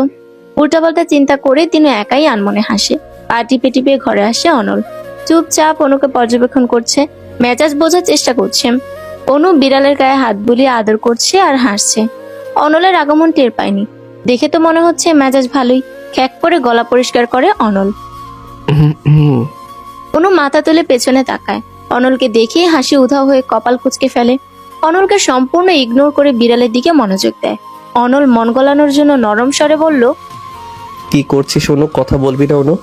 বোবা হয়ে গেছিস? তোকে একটা গুরুত্বপূর্ণ কথা বলতে এসেছি। তাড়াতাড়ি বলে বিদায় হন, অসহ্য। শোন, গুরুত্বপূর্ণ কথাটা হচ্ছে তুই তো ঢং করে আবার পশু পাখির নামও রাখিস। তাই আগেই বলে রাখি, এই বিলাইয়ের নাম ভুলেও পিলু রাখবি না। কেন? এই বিলাই তো আর তোর সোকল্ড বয়ফ্রেন্ড দেয়নি, আমি দিয়েছি। তো ওর নাম রাখবি গোলু। নামটা সুন্দর না? অবশ্য হতেই হবে। কে রেখেছে সেটাও তো দেখতে হবে। এত ভাব নেওয়ার কিছু নাই। আমার আপনাকে পছন্দ না, আপনার দেওয়ার নামটাও পছন্দ না। তাইলে আমার বিলাই আমারে দে। হাত বাড়িয়ে দিয়ে বলল অনল। অনু ঝড়ের গতিতে বিড়াল ছানাটি সরিয়ে নিয়ে বলল, হ্যাঁ, তার হচ্ছে না। এই বিড়াল এখন আমার। তুই বড্ড চালাক রে অনু। বিড়াল ছানাটি দ্রুত সরাতে গিয়ে বিড়ালের নখের আঁচড় লাগে অনুর হাতে। অনু ব্যথায় কুকড়িয়ে ওঠে। অনল দ্রুত বিড়ালটি কোলে নিয়ে বলে, আহারে, দেখি দেখি কোথায় লাগলো। এখানে। তোকে জিজ্ঞেস করেছি নাকি? আমি তো বিলাইকে জিজ্ঞেস করেছি। আমি কি করে জানবো? আপনি মানুষ রেখে প্রাণীকে জিজ্ঞেস করবেন? ইস, কি আমার মহারানী আসছে গো। তুই কি ভেবেছিস তুই ব্যথা পেলে আমার টেনশন হবে? ভুল, আমার আনন্দ লাগে, খুশি হই আমি। তারপর অনুর কপালে টোকা দিয়ে ঘর থেকে চলে আসে অনল। অনু কটমট করে তাকিয়ে থাকে ওর যাওয়ার পথে। বিড়বিড় করে বলে, বজ্জাতের বজ্জাত। অনল চলে গিয়েও আবার ফিরে আসে। দরজার সাথে হেলান দিয়ে দাঁড়িয়ে থাকে। অনু, তোর কি মনে হয় তাসিন তোকে সত্যি ভালোবাসে? অবশ্যই। বেশ, ওকে বিয়ের কথা বলতে বলেছিলাম, বলেছিলি? হ্যাঁ, ও বলছে চাকরি পেলে বাসায় বিয়ের প্রস্তাব পাঠাবে। আচ্ছা চল আমার সাথে। কোথায়? চল তো আগে। দরজার সাথে হেলান দিয়ে দাঁড়িয়ে ডাকে। অনলের সাথে ঝামেলা করার ইচ্ছে নেই। সে একটা রেস্টুরেন্টে নিয়ে এসেছে, খাইয়ে মন গলানোর চেষ্টা, তা হচ্ছে না। অনু জিজ্ঞেস করলো, এখানে নিয়ে আসলেন কেন? আয় চল। অনল এবার অনুকে দুতলায় নিয়ে গেল। সামনে হাতে তর্জনী দ্বারা একটা টেবিল দেখিয়ে দিল। হাতের ইশারা অনুযায়ী অনু সেখানে তাকায়। তাসিন একটা মেয়ের হাত ধরে বসে আছে, হাসাহাসি করছে। অনুর মুখটা হা হয়ে যায়, রাগে মাথা ফেটে যাচ্ছে। অনলের দিকে তাকাতে এসে বলে, এই হলো তোর সো কল্ড বয়ফ্রেন্ড? ও তোকে বিয়ে করবে মনে হয়? কখনো না, টাইম পাস, সব টাইম পাস। অনু হনহন করে তাসিনের দিকে গেল। টেবিলের উপর থাপ্পড় বসিয়ে দু হাত রেখে তাসিনের দিকে ঝুঁকে দাঁড়ায়। ভূত ডাকার মতো চমকে যায় তাসিন। তুতলিয়ে তুতলিয়ে বলে, তুমি? শালা তোতলা গাধা বলদ হারামজাদা, আমার সাথে প্রেম করে এখন আবার অন্য মেয়ে নিয়ে রেস্টুরেন্টে আসছিস? তোর কলিজা কত বড়, আজ তোর কলিজা বের করে দেখবো আমি, দাঁড়া। তনু সোজা হয়ে দাঁড়িয়ে এদিক সেদিক খুঁজে টেবিলের উপরই একটা ছোট চাকু পায়। উপস্থিত সকলে প্রায় হতভম্ব হয়ে তাকিয়ে আছে, এমনকি তাসিনের নতুন গার্লফ্রেন্ডও। অনল দৌড়ে গিয়ে অনুকে আটকায়। খেপা বাঘিনীর মতো অনু বলে, ছাড়ে না আমায়, আজ এই শালার কলিজা বের করবই আমি। থাম থাম অনু, এমন করিস না। অনেক বুঝিয়ে শুনিয়ে শান্ত করে অনুকে। বড় বড় শ্বাস নিচ্ছে অনু। তাসিন সাহস করে বলে, আমার কথা। অনু ঠাটিয়ে এক থাপ্পড় বসায় তাসিনের গালে। কাঁটা চামচ হাতে তুলে নিয়ে একদম তাসিনের মুখের সামনে ধরে বলে, দেখেছিস হাতে কি? নেক্সট টাইম আর যদি আমার সামনে আসিস তাহলে কাটা চামচ দিয়ে তোর চোখ আমি উপড়ে ফেলবো। আজ থেকে তোর সাথে আমার ব্রেকআপ। কাঁটা চামচ রেখে একটা টিস্যু নিয়ে বেরিয়ে আসে অনু। তাসিন গালে হাত দিয়ে বসে আছে। থাপ্পড়টা খুব লেগেছে। অনল ওর নতুন গার্লফ্রেন্ডকে বলে, আপু আপনি কিছু বলবেন না? লুচ্চা ছেমরা, কতগুলা মেয়ের লগে রিলেশন করস তুই? ভাগ্যের শুরুতেই সব জানতে পারছিলাম। বেয়াদব, আমারও তোর সাথে ব্রেকআপ। মেয়েটি চলে যাওয়ার পর অনল সেখানে বসে। কাঁটা চামচ টেবিলের ওপর ঘোরাতে ঘোরাতে বলে, প্রথমে যদি ভালো কথাই নিজেই অনুর জীবন থেকে সরে যেতে, তাহলে আজ সবার সামনে তোমায় অপমানিত হতে হতো না, আবার নতুন গার্লফ্রেন্ডও হাতছাড়া হতো না। তাসিন নির্বাক। অনল চেয়ার ছেড়ে উঠে দাঁড়িয়ে বলে, এতগুলো গার্লফ্রেন্ড পালতে শুধু চেহারা আর টাকা থাকলেই হবে না, বুদ্ধিও থাকা লাগবে। গবেট। অনল রেস্টুরেন্টের বাইরে এসে দেখে অনু কাঁদছে আর একটু পরপর টিস্যু দিয়ে নাক মুছছে। এজন্যই তাহলে টিস্যুটা নিয়ে এসেছিল। অনলকে দেখে অনু ঠোঁট বাঁকিয়ে কেঁদে বলে, ওই বজ্জারটা কেমনে পারলো? আহারে থাক, কাঁদিস না অনু, চল আজ তোকে ঘুরতে নিয়ে যাব। অনু রাজি হলো। এখন তার মন ফ্রেশ করা দরকার। সারা বিকেল ঘুরে ফিরে সন্ধ্যার দিকে বাড়িতে পৌঁছে দেয়। বাড়ির ভেতর যাওয়ার আগে ঘুরে দাঁড়িয়ে অনু বলে, তাসিনের আসল চেহারাটা ধরিয়ে দেওয়ার জন্য থ্যাঙ্কস। আর সারা বিকেল আপনার সাথে ঘুরেছি বলে ভাববেন না আপনার উপর আমার কোনো রাগ নেই। রাগ আছে, অনেক রাগ আছে। কেন? আমি আবার কি করলাম? নাটক করবেন না। আপনি অনেক স্বার্থপর একটা লোক। সকালে যে আমি জ্যাকেট চাইলাম তখন তো আমায় দিলেন না, অথচ সাথীকে ঠিকই দিলেন। সিচুয়েশনটা অন্যরকম ছিল অনু, তুই আমায় ভুল বুঝছিস। আমি কোনো ভুল বুঝছি না। আমি স্পষ্ট দেখেছি সাথী কেমন করে যেন আপনার দিকে তাকাচ্ছিল। বিশ্বাস না হলে জেসি আর শুভাকেও জিজ্ঞেস করে দেখতে পারেন। অনল হ্যাচকা টানে অনুকে কাছে এনে দেয়ালের সাথে ঠেস দিয়ে দাঁড় করায়। অনলের হাত দেয়ালে, অনু ওর দুহাতের মাঝে বন্দি। বেশ অবাক এবং ভয়ও পায় এমন কাণ্ডে। এত কাছে অনল এর আগে কখনো আসেনি। অনলের উত্তপ্ত নিঃশ্বাস অনুর মুখের উপর পড়ছে। ধীরে ধীরে অনুর নিঃশ্বাসও কেমন জানি ভারী হয়ে আসে। মোহমীয় দৃষ্টিতে অনুর চোখে চোখ রেখে অনল জিজ্ঞেস করে, ভালোবাসিস আমায়? অনলকে ধাক্কা দিয়ে সরিয়ে মুক্ত হয়ে নিল অনু। ভেঙচি কেটে বলল, আসছে, ভালোবাসিস আমায়, ঢং যত সব। ঢং? তা নয় তো কি? আচ্ছা যদি ঢংই হয় তাহলে তুই সাথীর প্রতি জেলাস হচ্ছিস কেন? আমি মোটেও জেলাস হইনি। আপনি আমায় জ্যাকেট দেননি, অথচ ওকে দিয়েছেন, এই জন্য আমার রাগ হয়েছিল। নিকুচি করি তোর রাগের। আর আপনার রাগকে আমি নিমকুচি করি। সারা জীবন অনু সিঙ্গেল থাকবে দরকার হলে, তবুও তো আপনাকে ভালোবাসবে না, না না, কখনো না। অনু চলে যায় ভেতরে। অনল হতবিহম্বল হয়ে দাঁড়িয়ে থাকে কিছুক্ষণ। এই মেয়ে সাংঘাতিক লেভেলের হিংস্র, তবে টোপ দিলে গিলবে নির্ঘাত। পরের দিন ভার্সিটিতে যাওয়ার পর একদম অনাকাঙ্ক্ষিত ভাবেই সাথীর সাথে দেখা হয়ে যায়। পারতপক্ষে বলা যায় সাথী নিজ থেকে পত্রত করে দাঁড়িয়েছে। ঠোঁটের কোণে মিষ্টি হাসি। মিষ্টি করে হেসে সাথী জিজ্ঞেস করলো, ভালো আছেন? আলহামদুলিল্লাহ ভালো, তুমি? আমিও আলহামদুলিল্লাহ। অনুকে তখন দেখা গেল জেসি আর শুভার সাথে এদিকে আসছে, আর চোখে ওদের দিকেও তাকাচ্ছে। অনল বেশ মজা পাচ্ছে। সে ঠোঁটে চওড়া হাসি টেনে বলে, কফি খাবে? হ্যাঁ, খাওয়া যায়। ওদের দুজনের কথোপকথন শুনতে না পেলেও দুজনকে ক্যান্টিনের দিকে যেতে দেখা গেল। অনু নাক মুখ কুচকে ফেলে। শুভা বলে, এদের কাহিনীটা কি রে? আমি কি করে বলবো? রাগ করছিস কেন? আমি তোকে জিজ্ঞেস করলাম নাকি?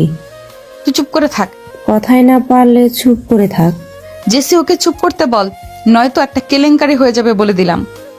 সকাল সকাল এত চটে যাচ্ছিস কেন? ও, এখন তুইও তাহলে শুভার দলে? ভালো, খুব ভালো। রাগ দেখিয়ে হনহন করে অনু ক্লাসে চলে যায়। পিছু পিছু জেসি আর শুভাও আসে। কলম কামড়াচ্ছে অনু, আর একটু পর পর দরজার দিকে তাকাচ্ছে। হয়তো সাথীর আসার জন্যই অপেক্ষা করছে। কিন্তু সেই যে ক্যান্টিনে গিয়ে ঘাপটি মেরে রইল, এখনো তো আসার কোনো নামই নেই। অদ্ভুত, কি রসের আলাপ দুজনে শুরু করেছে কে জানে। শুভা মৃদু স্বরে বলল, সরি। আমিও সরি, শুধু শুধু রাগ দেখিয়েছি। বাহ, দুজনেরই তো মিল হয়ে গেল। চল ক্যান্টিনে যাই, কিছু খেয়ে আসি। জেসির প্রস্তাবে সবচেয়ে বেশি খুশি অনুই হলো। সঙ্গে সঙ্গে হ্যাঁ বধূ গাড় নাড়িয়ে ক্যান্টিনে যাওয়ার জন্য ক্লাস থেকে বের হলো। ওরা ক্যান্টিনে ঢুকেছে। সাথী আর অনল ক্যান্টিন থেকে বের হয়েছে। অনুর মুখোমুখি হয়ে ফিচেল হাসে অনল। দাঁত কেলিয়ে বলে, কিছু খাবি অনু? খেলে খা, বিল আমি দেব। আমার টাকা আছে, আপনার টাকা লাগবে না। আরে এমন করিস কেন? তুই আমার ছোট বোন, তোকে তো আমি খাওয়াতেই পারি। অনুর মাথা ভন ভন করছে। শালা বললোটা কি? অনুর চোখে মুখে রাগ থাকলেও সাথী বেশ খুশি হলো। অনুকে জিজ্ঞেস করলো, তুমি আর অনল আপন ভাই বোন? রাগের চোটে অনুর মুখ থেকে কথাই বের হচ্ছে না। অন্যদিকে অনল বেশ মজা নিচ্ছে। জেসি তখন কাট কাট গলায় বলে, না সাথী, অনল ভাইয়ার আম্মু আর অনুর আম্মু বেস্ট ফ্রেন্ড। সেই সূত্রে ওদের পারিবারিক বন্ডিং আছে। অনু যেহেতু অনল ভাইয়ার থেকে বয়সে ছোট, সেহেতু অনু তো তাকে ভাইয়া বলেই সম্বোধন করবে, তাই না? ও। সাথে সৌজন্যমূলক হাসল। অনু, জেসি এবং শুভা আর কথা না বাড়িয়ে ক্যান্টিনের ভেতর চলে যায়। অনল বিড়বিড় করে বলে, জল জল আরো জল, দেখবি আর জ্বলবি, লুচির মতো ফুলবি। সূর্যের দেখা আজ প্রায় নেই বললেই চলে। ঘন শুভ্র কুয়াশার আড়ালে আচ্ছাদিত অবস্থায় আছে এখন সূর্য। ল্যাপের নিচে অনেকক্ষণ বসে থেকে 1 মিনিটের জন্য বের হলেই আবারও শরীর ঠান্ডা হয়ে যায়। তাই প্রয়োজন ব্যতীত আজ কেউই বাইরে যাচ্ছে না। তিনি কলেজ থেকে এসে সেই যে ল্যাপের ভিতর ঢুকেছে আর বের হয়নি। সন্ধ্যায় খালেদ রহমান বাড়ি ফিরেন। সচরাচর বাড়ি ফিরতে তার 10টা বাজে, সেই তুলনায় আজ অনেক আগেই ফিরেছেন। চোখে মুখে গাম্ভীর্যের সঙ্গে রয়েছে অন্য এক খুশির আভাস। আমেনা বেগমের উদ্দেশ্যে বলেন, 1 কাপ চা নিয়ে ঘরে আসো তো। আমেনা বেগম চা নিয়ে ঘরে আসেন। খালেদ রহমান চায়ের কাপ নিয়ে বললেন, বসো এখানে। ওর জন্য ভালো একটা পত্র পেয়েছি, দেখতে শুনতে সব দিক দিয়ে ভালো, পরিবারও মার্শাল্লাহ। এত তাড়াতাড়ি অনুর বিয়ে দিতে চাচ্ছ যে? এত তাড়াতাড়ি কোথায় দেখলে? ওন এখন ভার্সিটিতে পড়ে, সেই ঝোড়ই নেই এখন। আর মেয়েদের বেশি বয়স হওয়ার আগেই বিয়ে দিয়ে দেওয়া উচিত। অনুকে একবার বলা উচিত না? হ্যাঁ বলবে। আমার মনে হয় না ছেলেকে কোন দিক থেকে ওর আর তোমার পছন্দ হবে। ছেলেকে সেটা জানো তুমি অবাক হবে। হ্যাঁ, ইউসুফের কথা মনে আছে না? তোমার তো ভালো করে মনে থাকার কথা। অনেকের মামাতো ভাই, হ্যাঁ 10-15 দিন হবে সুইজারল্যান্ড থেকে দেশে বেড়াতে এসেছে। আমাদের অনুকে দেখে পছন্দ করেছে। কি ভদ্র ছেলে, মেয়ে পছন্দ হয়েছে, ডিরেক্টর বাবাকে নিয়ে দিয়ে আমায় বলিয়েছে। এখনকার যুগে এমন ছেলে পাওয়া যায়। আজ এই বিষয়ে আমি ইউসুফের বাবা আর অনলের বাবা কথা বললাম। ইউসুফকে তো আমার ভীষণ পছন্দ হয়েছে, 3 মাস থাকবে, এর মাঝে বিয়ে করতে চায়। অনুকে নিয়ে সুইজারল্যান্ডে সেটেল হবে, বলো এবার আপত্তি আছে?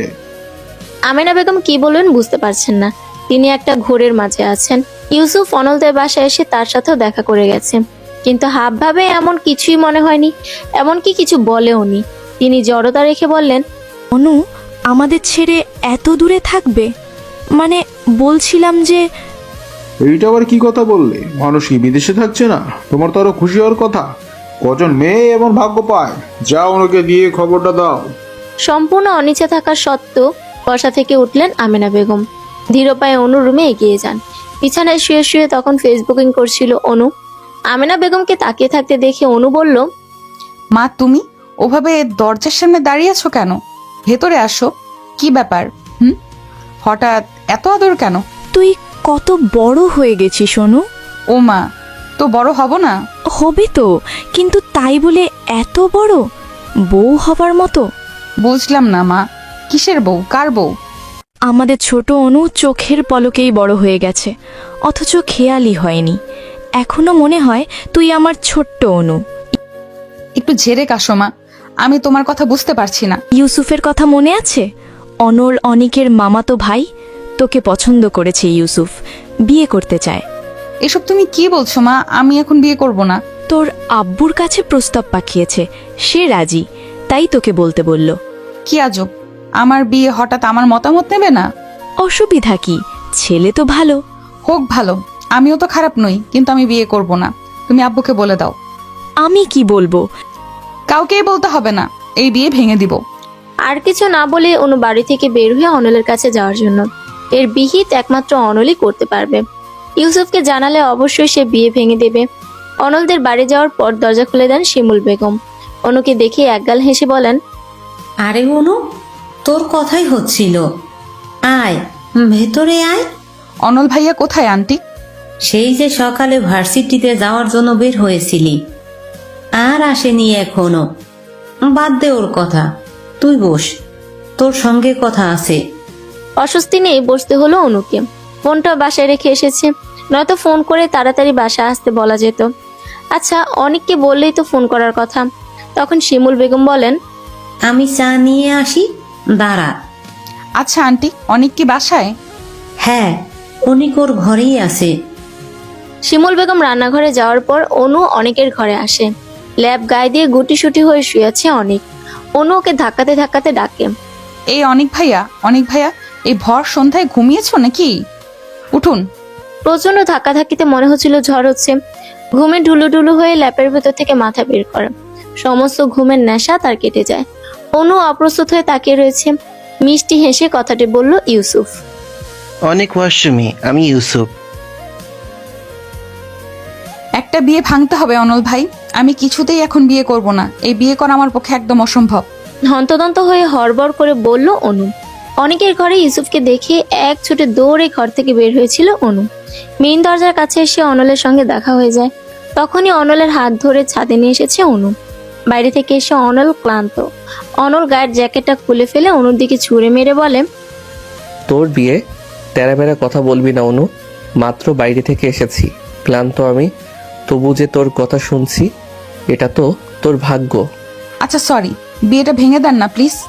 বিয়ে ভাঙলে আমায় কি দিবি? 50 টাকা দেব। 50 টাকা দিবি, 100 টাকা দিবি, এসবের মানে কি? আমায় কি তোর ছোট লোক মনে হয়? না না, আমি তো সে কথা বলিনি। তাহলে তুই কি বলেছিস আমায় বোঝা। এখন এত কিছু বোঝার সময় নেই, প্লিজ এই সাহায্যটা করেন। হয়েছে, থাম, ন্যাকা কান্না কাঁদবি না। মেরে ছেলেটার হাত পা ভেঙে দেব। না না, এইসবের কোনো দরকার নেই, পরে আপনারই সমস্যা হবে। আমার সমস্যা হবে? হ্যাঁ, আমার গায়ে হাত তোলার সাহস কারো নেই। কিন্তু সে আপনার পরিচিত। কে সে? এনামুল নাকি রাজীব?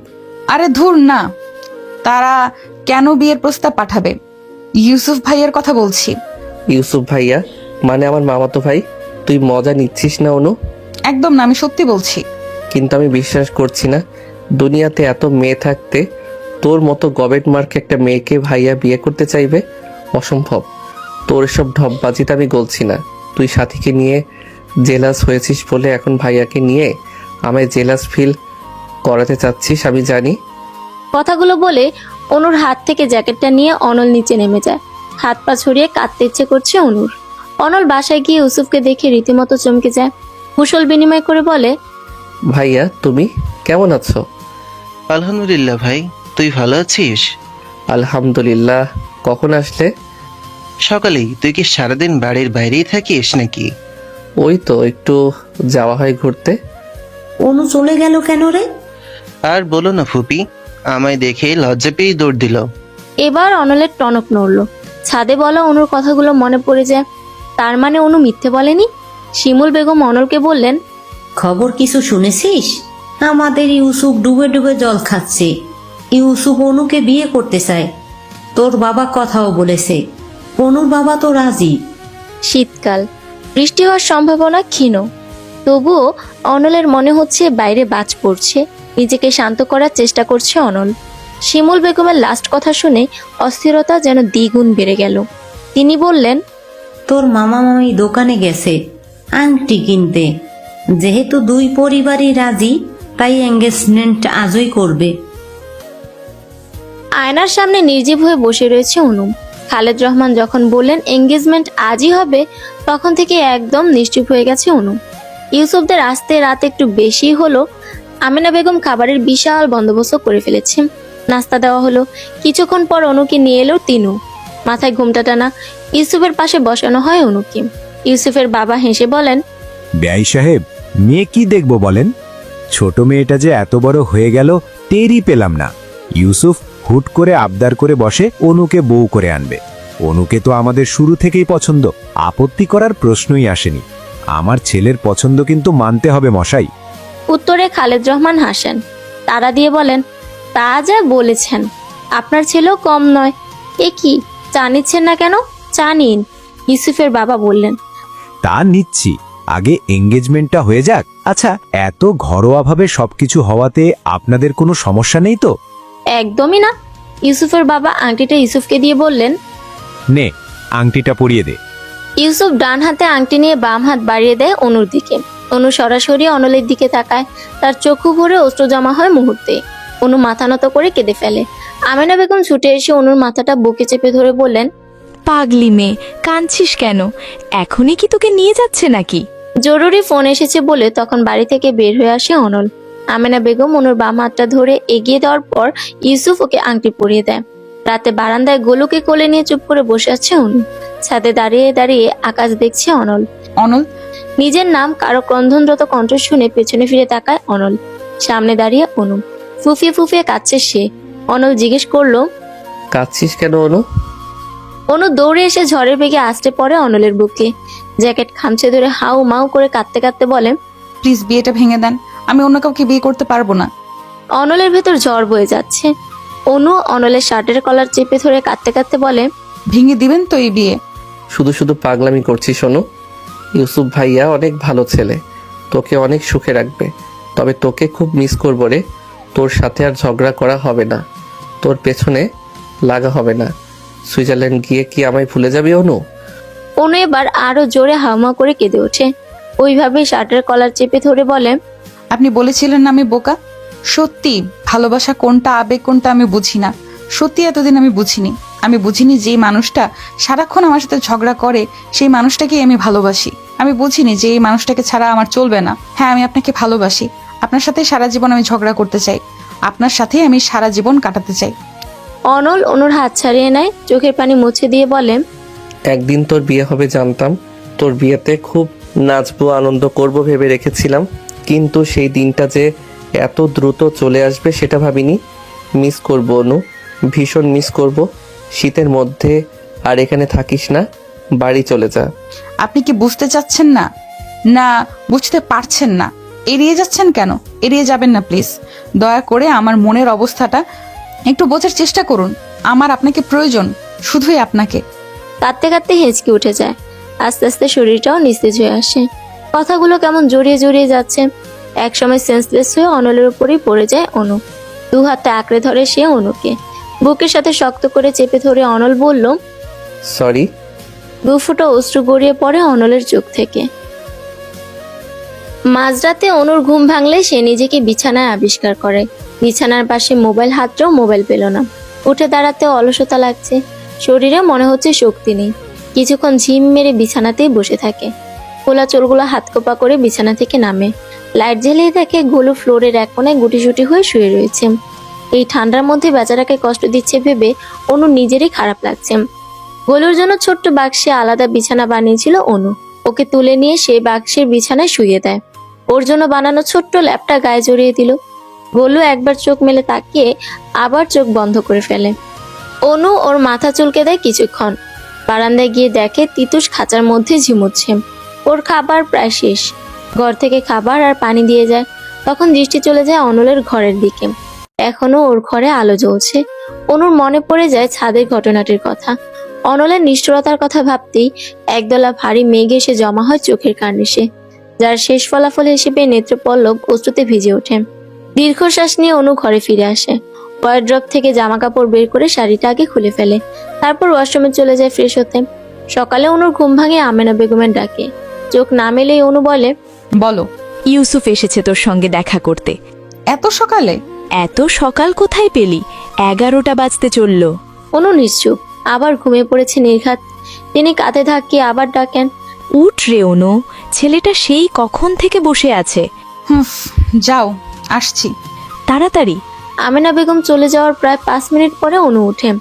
আরো পরে উঠতো যদি না তিনু এসে ডেকে যেত। অনু ফ্রেশ হয়ে ড্রয়িং রুমে আসে। ড্রয়িং রুমে কেউ নেই। রান্নাঘরে ওকে দিয়ে দেখে আমেনা বেগম রান্না করছেন। সম্ভবত দুপুরে রান্না করছেন। আয়োজন বেশ ভালোই। উনি কোথায় জিজ্ঞেস করে অনু। আমেনা বেগম পিছনে ফিরে বলেন, তোর আক্কেল জ্ঞান কবে হবে বলতে পারিস? কখন থেকে এসে অপেক্ষা করছে। কোথায় এসে?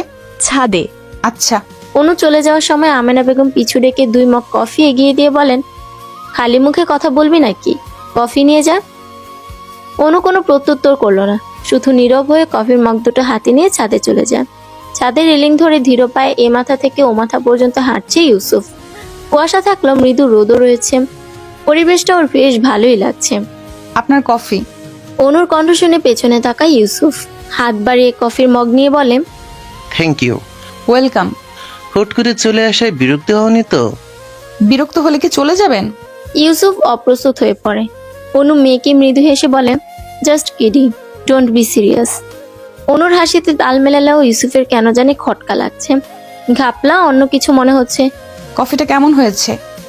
অসাধারণ। তুমি বানিয়েছো? না, মা বানিয়েছে। আমি এত ভালো কফি বানাতে পারি না। দুজনই নিশ্চুপ। অনুর দৃষ্টি মাঠের দিকে। এলাকার বাচ্চাদের সঙ্গে ফুটবল খেলছে অনল। বাচ্চাদের মতোই হাসছে। কত খুশি ছেলেটা। অনুর ঠোঁটের কোণে তাচ্ছিল্যকর হাসি ফুটে ওঠে। অনু, তুমি এই বিয়েতে রাজি তো? অনু এবার শব্দ করে হেসে ফেলে। হাসতে হাসতে বলে, এই প্রশ্নটা কি আরো আগে আমাকে করা উচিত ছিল না? অনু, তোমার সঙ্গে রিলেশন করার মতন কোনো ইচ্ছা আমার ছিল না। আমার ইচ্ছে ছিল আমি তোমায় বিয়ে করে বউ বানাবো, এজন্য বাবাকে দিয়ে সোজা বিয়ের প্রস্তাব পাঠিয়েছি। সমস্যাটা এখানেই, আমার পরিবার আপনার পরিবারের মতো নয়। আপনার পরিবারে আপনার অনেক গুরুত্ব রয়েছে, ইচ্ছের দাম রয়েছে, যেটা আমার পরিবারে আমার নেই। এমনকি একটা বার আমায় জিজ্ঞাসা করা হয়নি আমি কি চাই, আমি বিয়েতে রাজি কিনা। তাহলে কি তুমি বিয়েতে রাজি নও? না হলেও বা আপত্তি কোথায়, বিয়ে তো হবেই, বাবা মায়ের ইচ্ছে বলে কথা। বাবা মা বললেই হবে নাকি? সংসার করব আমরা, আমাদের মতামত দরকার সবার আগে। তুমি আমায় ক্লিয়ার করে বলো, তুমি এই বিয়েতে রাজি? অনু কিছুক্ষণ চুপ করে থাকে, তারপর চোখে চোখ রেখেই বলে, না। ইউসুফ কি বলবে বুঝতে পারছে না, বাক শক্তি লোপ পাওয়ার জোগাড়।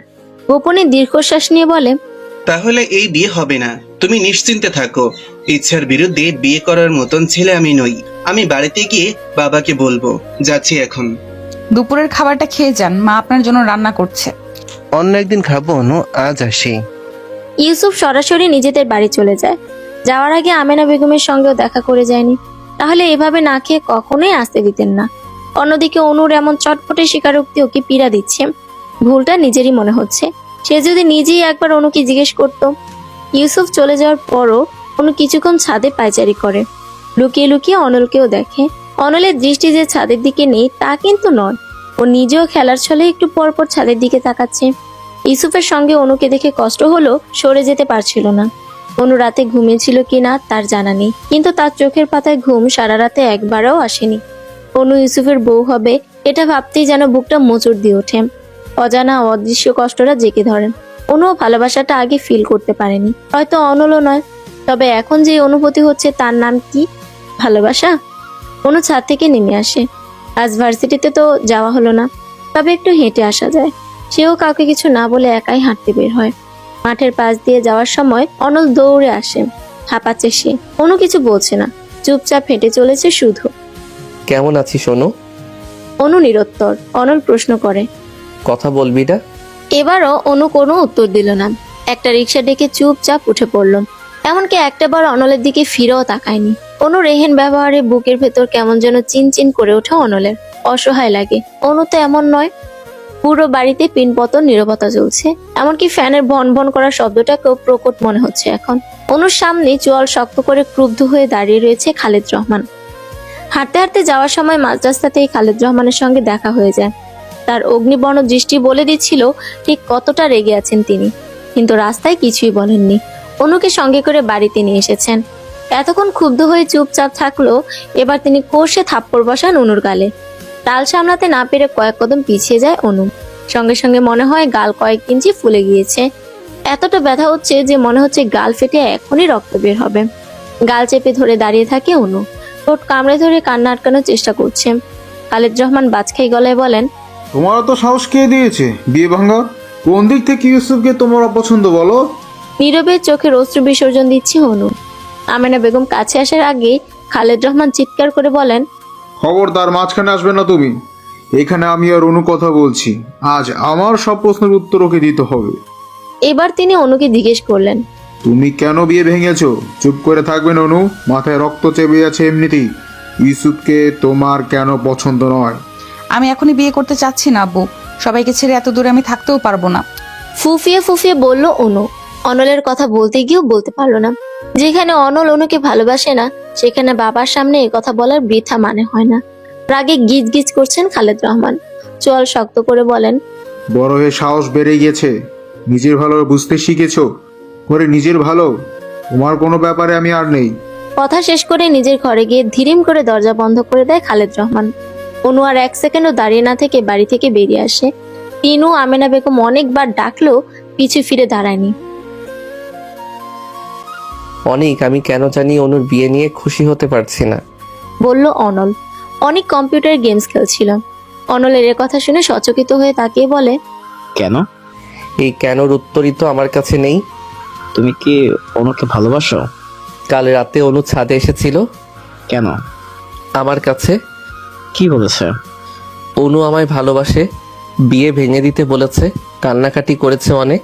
আমার মনে হয় অনলের পুরো কথা শেষ হওয়ার আগে অনেকের ফোন বেজে ওঠে। তিনও ফোন করেছে। একটু ওয়েট ভাইয়া বলে অনেক ফোন রিসিভ করে। ওপাশ থেকে তিনু প্রায় কেঁদেই ফেলবে সেভাবে বলে, অনেক অনেক আপু বাড়ি থেকে বেরিয়ে গেছে। ইউসুফ ভাইয়াকে আপু বিয়ে করবে না বলেছে। বিয়ে ভেঙে দিয়েছে বলে আব্বু খুব রেগে গেছে। আপুকে মেরেছে আর বকেছেও অনেক। কখন বের হয়েছে? এই এক্ষুনি। তুমি আর অনল ভাইয়া একটু খুঁজে দেখো না। আচ্ছা, তুমি চিন্তা করো না, আন্টিকে চিন্তা করতে বারণ করো, আমি দেখছি। অনেকের সব কথাই অনল শুনেছে। চিন্তিত হয়ে বলে, কি হয়েছে রে? ভাইয়া অনু বাড়ি থেকে বের হয়ে গেছে। মানে কি? কেন বিয়ে ভেঙে দিয়েছে অনু? এজন্য আঙ্কেল মেরেছিল? আমি গিয়ে অনুকে খুঁজছি, তুই মাকে নিয়ে ওদের বাসায় যা, ওদেরকে চিন্তা করতে বারণ কর। আচ্ছা ঠিক আছে। অনল বাড়ি থেকে বের হওয়ার পথে জেসি আর শুভাকে ফোন করে জিজ্ঞেস করে ওদের বাড়িতে গেছে নাকি। যখন শুনলো সেখানে যায়নি, তখন ওদের বলল যে না, বাকি বান্ধবীদের ফোন করে আপডেট নিয়ে একটু জানায়। ওরা বলল জানাবে। এবার অনল রাজীব এবং এনামুরকে কল করে কিছু অ্যাড্রেস দিয়ে সেখানে অনু আছে নাকি খুঁজতে বলল। অনু যেসব জায়গায় যেতে পারে সেসব জায়গাতেই খুঁজছে এবং ভাগ্য ভালো থাকায় ধারণা সত্যি হয়। কতগুলো বাচ্চাদের মাঝে অনু উদাস হয়ে বসে আছে। বাচ্চারা অনুর রাগ ভাঙানোর চেষ্টা করছে। সবগুলো বাচ্চাকেই অনল চেনে। এরা এখানে ফুল খাবার বিক্রি করে। অনেকবার অনুর সঙ্গে এখানে আসা হয়েছিল। অবশেষে অনুকে পেয়ে যেন প্রাণ ফিরে পেল। ঠোঁটের কোণে শান্তির হাসি। অনলও ওদের দিকে এগিয়ে গিয়ে মাঝখানে জায়গা করে বসে। অনলকে দেখে অনু ভ্রু কুঁচকে ফেলে। তোমাদের আপামনি এভাবে গাল ফুলিয়ে আছে কেন বাচ্চারা? জিজ্ঞেস করলো অনল। ওরা সমস্যার বলল জানি না। সত্যি বলতে অনলকে এখন অনুর বিরক্ত লাগছে, অসহ্য লাগছে। সে বাচ্চাদের থেকে বিদায়ও নিল না। বসা থেকে উঠে হনহন করে হাঁটা শুরু করে। পিছু পিছু অনলও আসে। পাশাপাশি হাঁটতে হাঁটতে বলে, কি সমস্যা অনু? আমার সঙ্গে কথা কেন বলিস না? কথা বলতে ভালো লাগে না তাই বলিনি, কোনো কারণ নেই। অবশ্যই কারণ আছে, সবকিছুর পেছনেই কোনো না কোনো কারণ থাকে। অনু থেমে যায়, দু হাত জড়ো করে বলে, দয়া করে আমায় একটু একা থাকতে দিন, আমি একা থাকতে চাই। তুই নাকি বিয়ে ভেঙে দিয়েছিস? এই জন্য মনে হচ্ছে আপনার খুব অসুবিধা হয়ে গেল। ভয়ের কোনো কারণ নেই। আপনাকে ভালোবাসার কথা কাউকেই বলবো না, আর আপনাকেও বিরক্ত করব না। কাল রাতের জন্য সরি। অনু কথা শেষ করে হাঁটা শুরু করে। এর মাঝে নির্জনতা ছেড়ে দুজনের লোকালয়ে চলে এসেছে। চারপাশে লোকজনের সমাগম। অনল পেছন থেকে বলে, সরি বললেই তো এখন আর কিছু হবে না অনু। আমি তোকে একাও থাকতে দেব না, কারণ আমি তোকে ভালোবাসি। I love you. শেষের দুইটা লাইন কানে পৌঁছাতেই অনু থমকে দাঁড়ায়। চোখ দুটো ছলছল করে ওঠে। ভালোবাসা পাওয়ার যে আনন্দ, সেই আনন্দের রেখা ঠোঁটের কোণে। অনলের দিকে এবার ঘুরে দাঁড়ায় অনু। পাশ থেকে তখন দৌড়ে আসে কিছু লোক। তখনই একটা মেয়ে ধাক্কা দিয়ে যায় অনুকে। সম্ভবত দৌড়াতে গিয়ে অনুর সঙ্গে ধাক্কাটা খায়। ধাক্কাটা এত জোরেই লেগেছে যে টাল সামলাতে পারেনি। অনু ঘুরে পড়ে যাওয়ার মুহূর্তে তরল জাতীয় কিছু ওর মুখ বরাবর এক সাইডে এসে পড়ে। সঙ্গে সঙ্গে গগন বিদারী চিৎকার করে রাস্তায় লুটিয়ে পড়ে অনু। যন্ত্রণা ছটফট করতে থাকে। গালের এক সাইড এবং গলার মাংস ঝলসে যেতে শুরু করে মুহূর্তেই। পুরো ঘটনাটা এত দ্রুত ঘটলো যে অনল বুঝে উঠতেই পারলো না ঠিক কি হলো। দুহাতে মুখ ঢেকে রাস্তায় ঘুরিয়ে ঘুরিয়ে কাঁদছে অনু, ছটফট করছে। যখন বুঝে উঠতে পারে অনুর শরীরে এসিড পড়েছে, ততক্ষণে অনল উদ্ভ্রান্তের মতো ছুটে আসে। কিছু দূর থেকে আরো একটা মেয়ের গগন বিদারে আর্তনাদ শোনা যায়। আশেপাশের লোকজন কয়েকটা ছেলেকে ধরে ফেলে। অনলের দম বন্ধ হয়ে আসছে। ঘন কালো অন্ধকারে আচ্ছাদিত ধরিত্রী। আনন্দ নেই, হাসি নেই কোথাও। চারিদিকে শুধু থমথমে পরিবেশ। বাঁধন হারা হয়ে কাঁদছেন আমেনা বেগম এবং তিনু। খালেদ রহমান একটু পরপর শার্টের হাতে চোখ মুছছেন। তাদের মেয়ের সাথেই কেন এমনটা হতে হলো? ডাক্তার জানিয়েছে অনুর গাল থেকে গলা পর্যন্ত একদম ঝলসে গিয়েছে। ভেতরে কাউকে অ্যালাউ করেনি। বাইরে থেকেই সকলে এক পলক দেখেছে শান্ত নির্জীব অনু। বুকের ভেতরটা একদম হু হু করে ওঠে। যেই কষ্ট কাউকে বোঝানো যায় না, আর না সবাই বোঝে। যারা এসিড ছুঁড়েছিল ওদেরকে পুলিশের হাতে তুলে দেওয়া হয়েছে। ওদের স্বীকারোক্তি দ্বারা জানা গিয়েছে অনুকে এসিড মারার উদ্দেশ্য ওদের ছিল না, বরং অন্য মেয়েটিকে এসিড ছুঁড়তে গিয়েই অনুর শরীরে পড়ে যায়।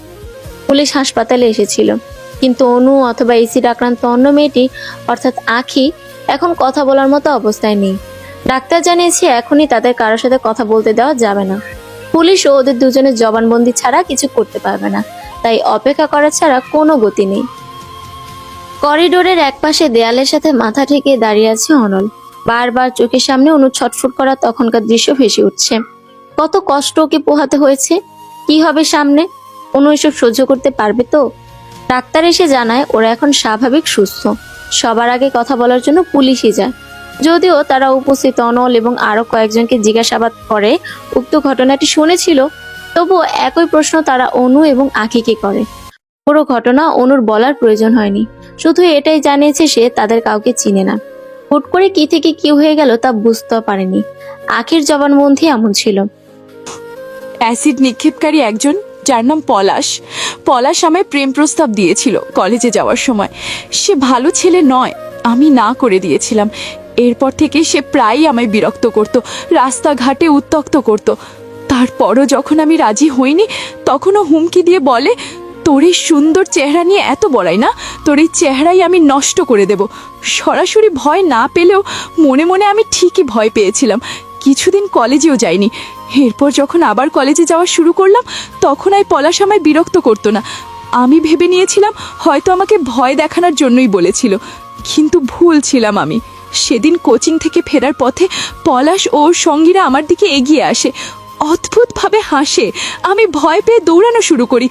দৌড়াতে দৌড়াতে অন্য একটা মেয়ের সঙ্গে ধাক্কা খাই। আমার জন্য ওই মেয়েটাকেও অ্যাসিডের শিকার হতে হয়। এবার আখির কান্না আরো বেড়ে যায়। ডাক্তাররা জানায় এই সময় ওদের উত্তেজিত করা ঠিক হবে না। পুলিশের যা জানার দরকার তা জেনে নিয়েছে, আর কোনো প্রশ্ন তারা করেনি।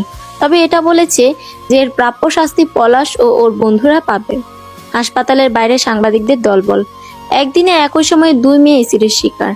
এই খবর যেন মুহূর্তেই ছড়িয়ে পড়েছে সব জায়গায়। ডাক্তাররা তাদের হাসপাতালের ভেতর অ্যালাউ করেনি। তারা উন্মুখ হয়ে অপেক্ষা করছে অনু এবং আখির সঙ্গে কথা বলার জন্য। এর মধ্যে যতটুকু জানা হয়েছে ততটুকুই টিভি পত্রিকায় প্রচার করা হয়েছে।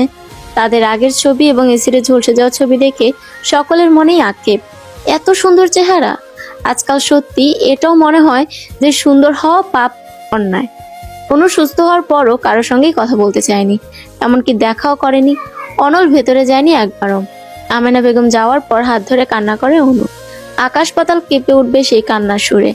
আজ অনু এবং আখিকে আদালতে যেতে হবে সাক্ষী দেওয়ার জন্য। দুজনকে রেডি করা হয়, কিন্তু আয়না দেখতে দেওয়া হয় না কাউকেই। এমনকি ফোনও তাদের থেকে দূরে রাখে। এই ঝলসে যাওয়া মুখ দেখলে বেঁচে থাকার ইচ্ছে এখানেই মরে যাবে। গালে গলায় হাত বুলিয়ে আটকে ওঠে অনু। বুঝতে পারে নিজের করুণ পরিস্থিতি। ঘরের এক কোনায় হাঁটু মুড়ে বসে আছে অনু। কিছুক্ষণ আগেই আদালত থেকে এসেছে। আসামিদের ফাঁসির রায় দেওয়া হয়েছে। এখনো পর্যন্ত অনু নিজেকে দেখেনি, আখির মুখ দেখতে পায়নি। ওনা দিয়ে বড় ঘুমটা দেওয়া ছিল, তবে হাতটা দেখতে পেরেছিল। ডান হাতের ওপর ভাগ একদম ঝলসে পড়ে গেছে। কি ভয়ঙ্কর সে দৃশ্য! হাতের যদি এই অবস্থা হয়ে থাকে, তাহলে মুখের অবস্থা কিরকম হয়েছে? বাড়ির সামনে আসার পর এলাকার মানুষদের করা বিকৃত মুখভঙ্গি বারবার চোখের সামনে ভেসে উঠছে। তাদের চোখে ভয় স্পষ্ট ছিল। তারা কি অনুকে ভয় পাচ্ছে? ঘর থেকে সকল প্রকার আয়না জাতীয় সরঞ্জাম সরিয়ে ফেলা হয়েছে। সে নিজেই তার মুখ দেখার জন্য উদ্গ্রীব হয়ে রয়েছে। কেমন দেখাচ্ছে তাকে! খুব ভয়ঙ্কর, খুব। ঠোঁট ভেঙে কান্না চলে আসে। ফ্লোরে গুটি গুটি পায়ে গুলো ঘুরে বেড়াচ্ছে। তিতুস ওর কোলের কাছে এসে বসেছে। খুব গভীর মনোযোগ দিয়ে তাকালে মনে হবে তিতুসও বোধহয় কাঁদছে, তবে সে অন্যান্যদের মতো ভয় পাচ্ছে না। আমেনা বেগম প্লেটে করে খাবার নিয়ে আসেন। তিনুর হাতে পানের গ্লাস। কাঁদতে কাঁদতে ওদের চোখ মুখ ফুলে গেছে। নিজেকে কোনো রকম ভাবেই সামলে রাখতে পারছে না আমেনা বেগম। অনুর মুখের দিকে তাকালেই বুক ভেঙে কান্না চলে আসে। চোখ নামিয়ে ভাত মেখে মুখের সামনে ধরেন। তুমিও কি আমার দিকে তাকাতে ভয় পাচ্ছ মা? তিনি মেয়ের দিকে তাকিয়ে অশ্রু ত্যাগ করেন। অনুর মাথাটা বুকে চেপে ধরে বলেন, না মা, না, আমি কেন ভয় পাবো? তুই আমার মেয়ে, আমার কলিজা। তুই আগে যেমন ছিলি এখন তেমনই আছিস। আমার অনু সব সময় সুন্দর। না মা, আমি আগের মতো নেই। আমি নেই আগের মতো। মানুষ এখন ভয় পায় আমায় দেখলে। কাঁদতে কাঁদতে কথাগুলো বলে খাবারের প্লেট দূরে ছুঁড়ে মারে অনু। ফ্লোর জুড়ে ছিটিয়ে পড়ে ভাতের দানা। শব্দ শুনে ভয় পেয়ে গোলু খাটের কোনায় লুকিয়ে পড়ে, আর তিতু সুরে চলে যায় অন্যত্র। অনুকে সামলানো মুশকিল হয়ে পড়েছে। ঘরের সব কিছু এলোমেলো করতে করতে কাঁদছে। আহাজারি করে বলছে, এই বিশ্রী মুখ নিয়ে আমি কি করে বাইরে যাব? কেন হলো আমার সাথে এমন? আপু প্লিজ তুমি একটু শান্ত হও, এভাবে ভেঙে পড়ো না। দু হাতে নিজের চুল আঁকড়ে ধরে নিজেকে মানানোর চেষ্টা করে ব্যর্থ হয় অনু। বড় বড় শ্বাস নিয়ে বলে, তোমরা চলে যাও, আমি একটু একা থাকতে চাই। ওই মুহূর্তে ঘরে এসে উপস্থিত হয় অনল।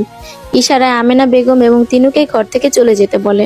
তারা যাওয়ার পর অনলকে দেখে আরো রেগে যায় অনু। উল্টো পাশ ঘুরে দাঁড়িয়ে বলে, আপনি এখানে কেন এসেছেন? মজা নিতে?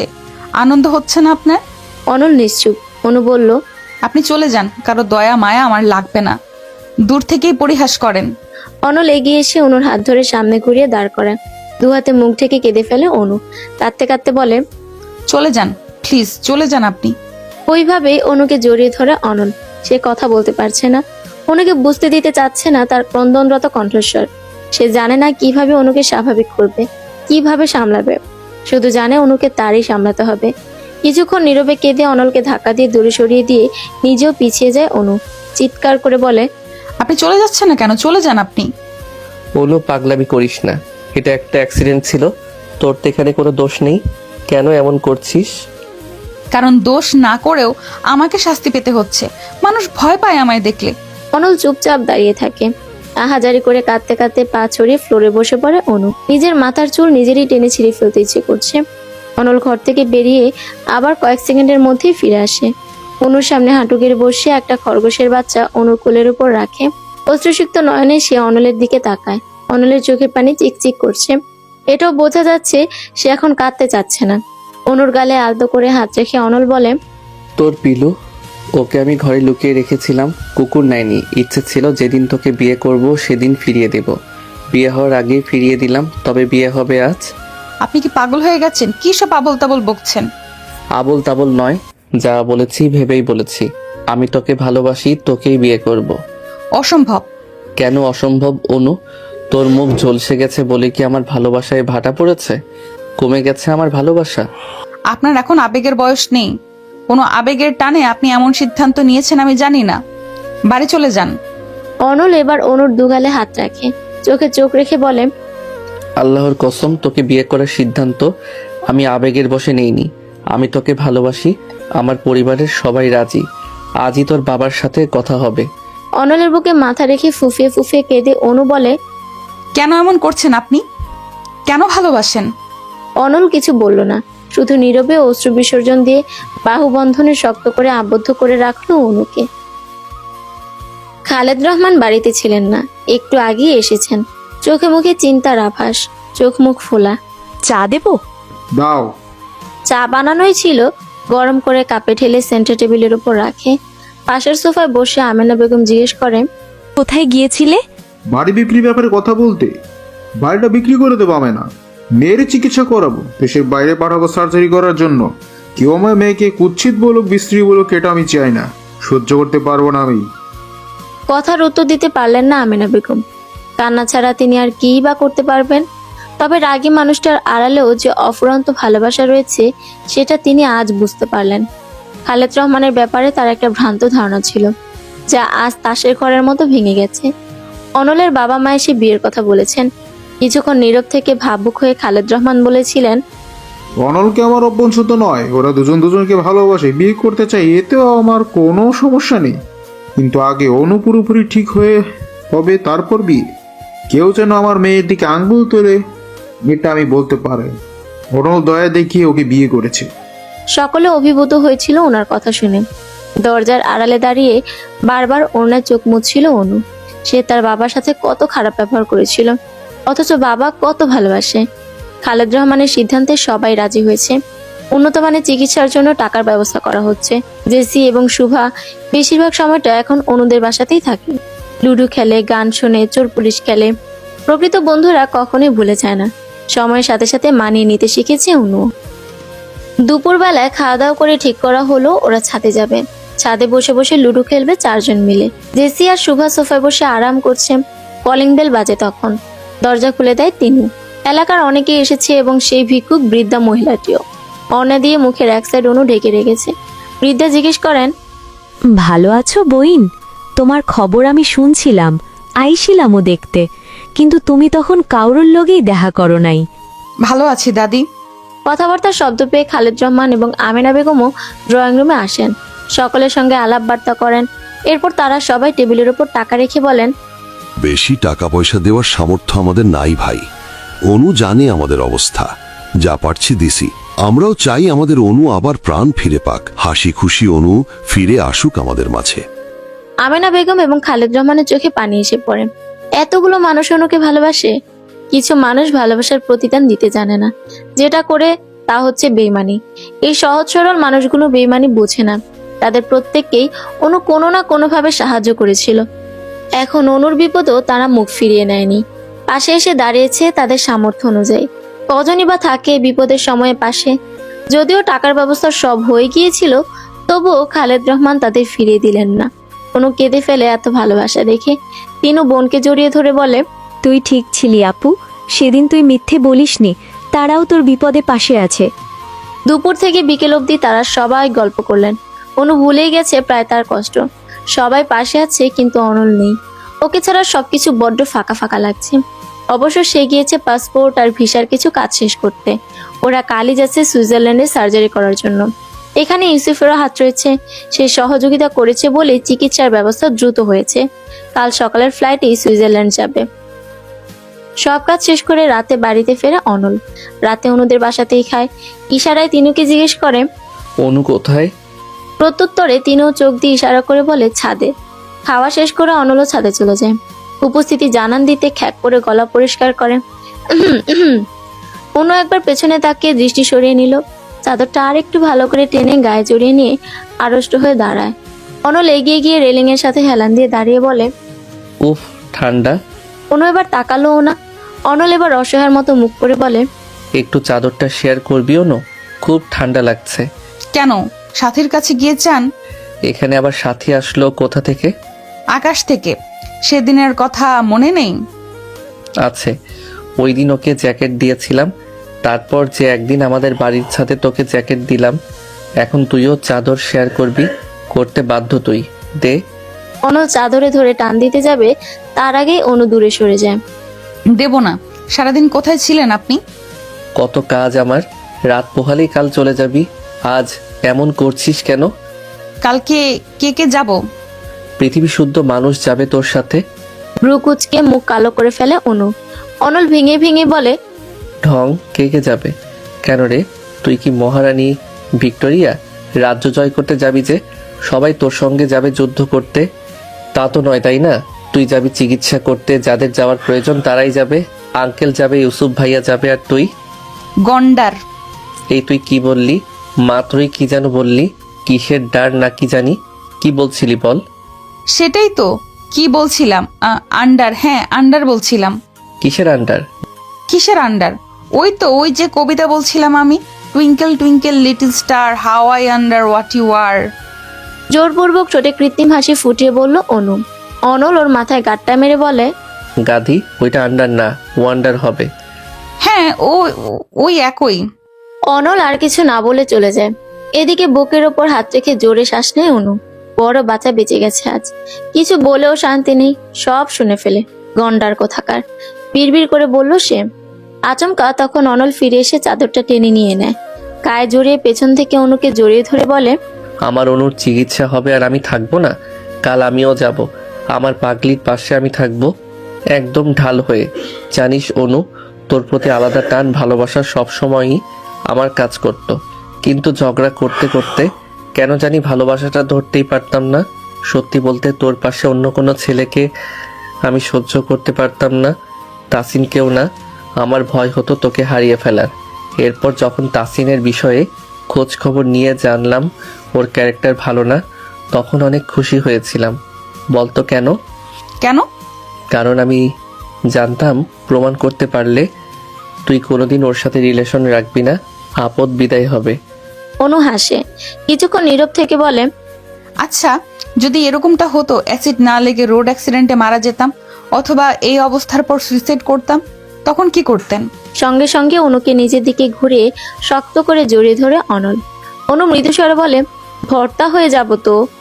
অনল এবার আলতো করে ধরে বলে, এমন কথা কখনো মুখেও আনিস না অনু। তোর এই অবস্থাতেই আমি বেঁচেও জিন্দা লাশ হয়েছিলাম। তোর মুখে একটু হাসি দেখার জন্য ছটফট করতাম। আর তুই, তোকে ছাড়া থাকা অসম্ভব। তোর মুখ এমন থাকলেও আমার কিছু যায় আসে না। যে কোনো পরিস্থিতিতেই তুই আমার, সবভাবেই সব সাজে আমি তোকে ভালোবাসি। মুখের অপারেশন না করলে আমারও কোনো আফসোস থাকতো না। সত্যি আমি তো বুঝেই নিয়েছি, চিনেই নিয়েছি কারা আমার পাশে আছে আর থাকবে। বন্ধু তো অনেক আছে, কিন্তু দিন শেষে শুধু জেসি আর শুভাকেই পেয়েছি। অনেকের বাবা মা নাকি এও বলেছে যে নিজের দোষে নাকি আজ আমার এই অবস্থা। তাদের ধারণা মতে আমি চঞ্চল, হয়তো কোনো ছেলের সাথে খারাপ ব্যবহার করেছি, তাই আমার এই হাল। তাদের মেয়ে আমার সাথে মিশলে যদি ওদেরও ক্ষতি হয়, কি অদ্ভুত মানুষের চিন্তা ভাবনা, তাই না? অথচ জেসি, শুভা সব বাধা উপেক্ষা করে বন্ধুত্বের হাত বাড়িয়ে রেখেছে। যেসব মানুষদের আমি সাহায্য করতাম তারা আমার বিপদে আমার পাশে আছে। আমি শুধু তাদের প্রয়োজনই ছিলাম না, বরং প্রিয়জনও ছিলাম। এটা তো স্পষ্ট।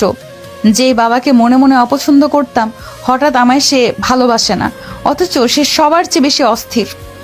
কারো কাছ থেকে হাত পাতেনি, জমি জমা সব বিক্রি করেছে, এমনকি নিজের শখের বাড়িটাও বিক্রি করতে দুবার ভাবেনি। আর যাকে আমি ভালোবাসি সে এখনো আমার হাত শক্ত করে ধরে রেখেছে। তার বাবা মা ভাই এসে 3 বেলা আমায় দেখে যাচ্ছে, সাহস জুগিয়ে যাচ্ছে, বারবার মনে করিয়ে দিচ্ছে তাদের বাড়ির বউ হওয়ার কথা। তারা অপেক্ষায় আছে। তাহলে এখন আপনিই বলেন, কেন আমি সামান্য অ্যাক্সিডেন্টের জন্য সবকিছু ছেড়ে দেব? সত্যি বলতে অনেকবার ভেবেছিলাম সুইসাইডের কথা, কিন্তু সবার এত সাহস, ভরসা, সাপোর্ট সেটা হতে দেয়নি।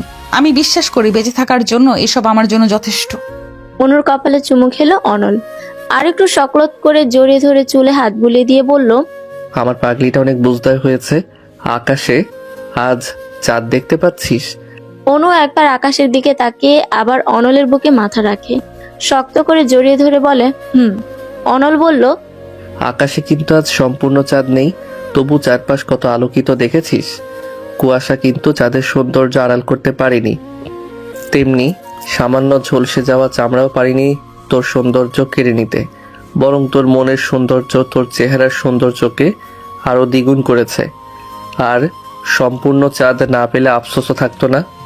আমার সম্পূর্ণ চাঁদ লাগবে না রে, শুধু তুই থাকলেই হবে। তোর মুখের পোড়া অংশ কখনো তোর প্রতি আমার ভালোবাসা কমাতে পারিনি। তুই যে আমার চাঁদ, আমার ভালোবাসার এক ফালি চাঁদ। সমাপ্ত।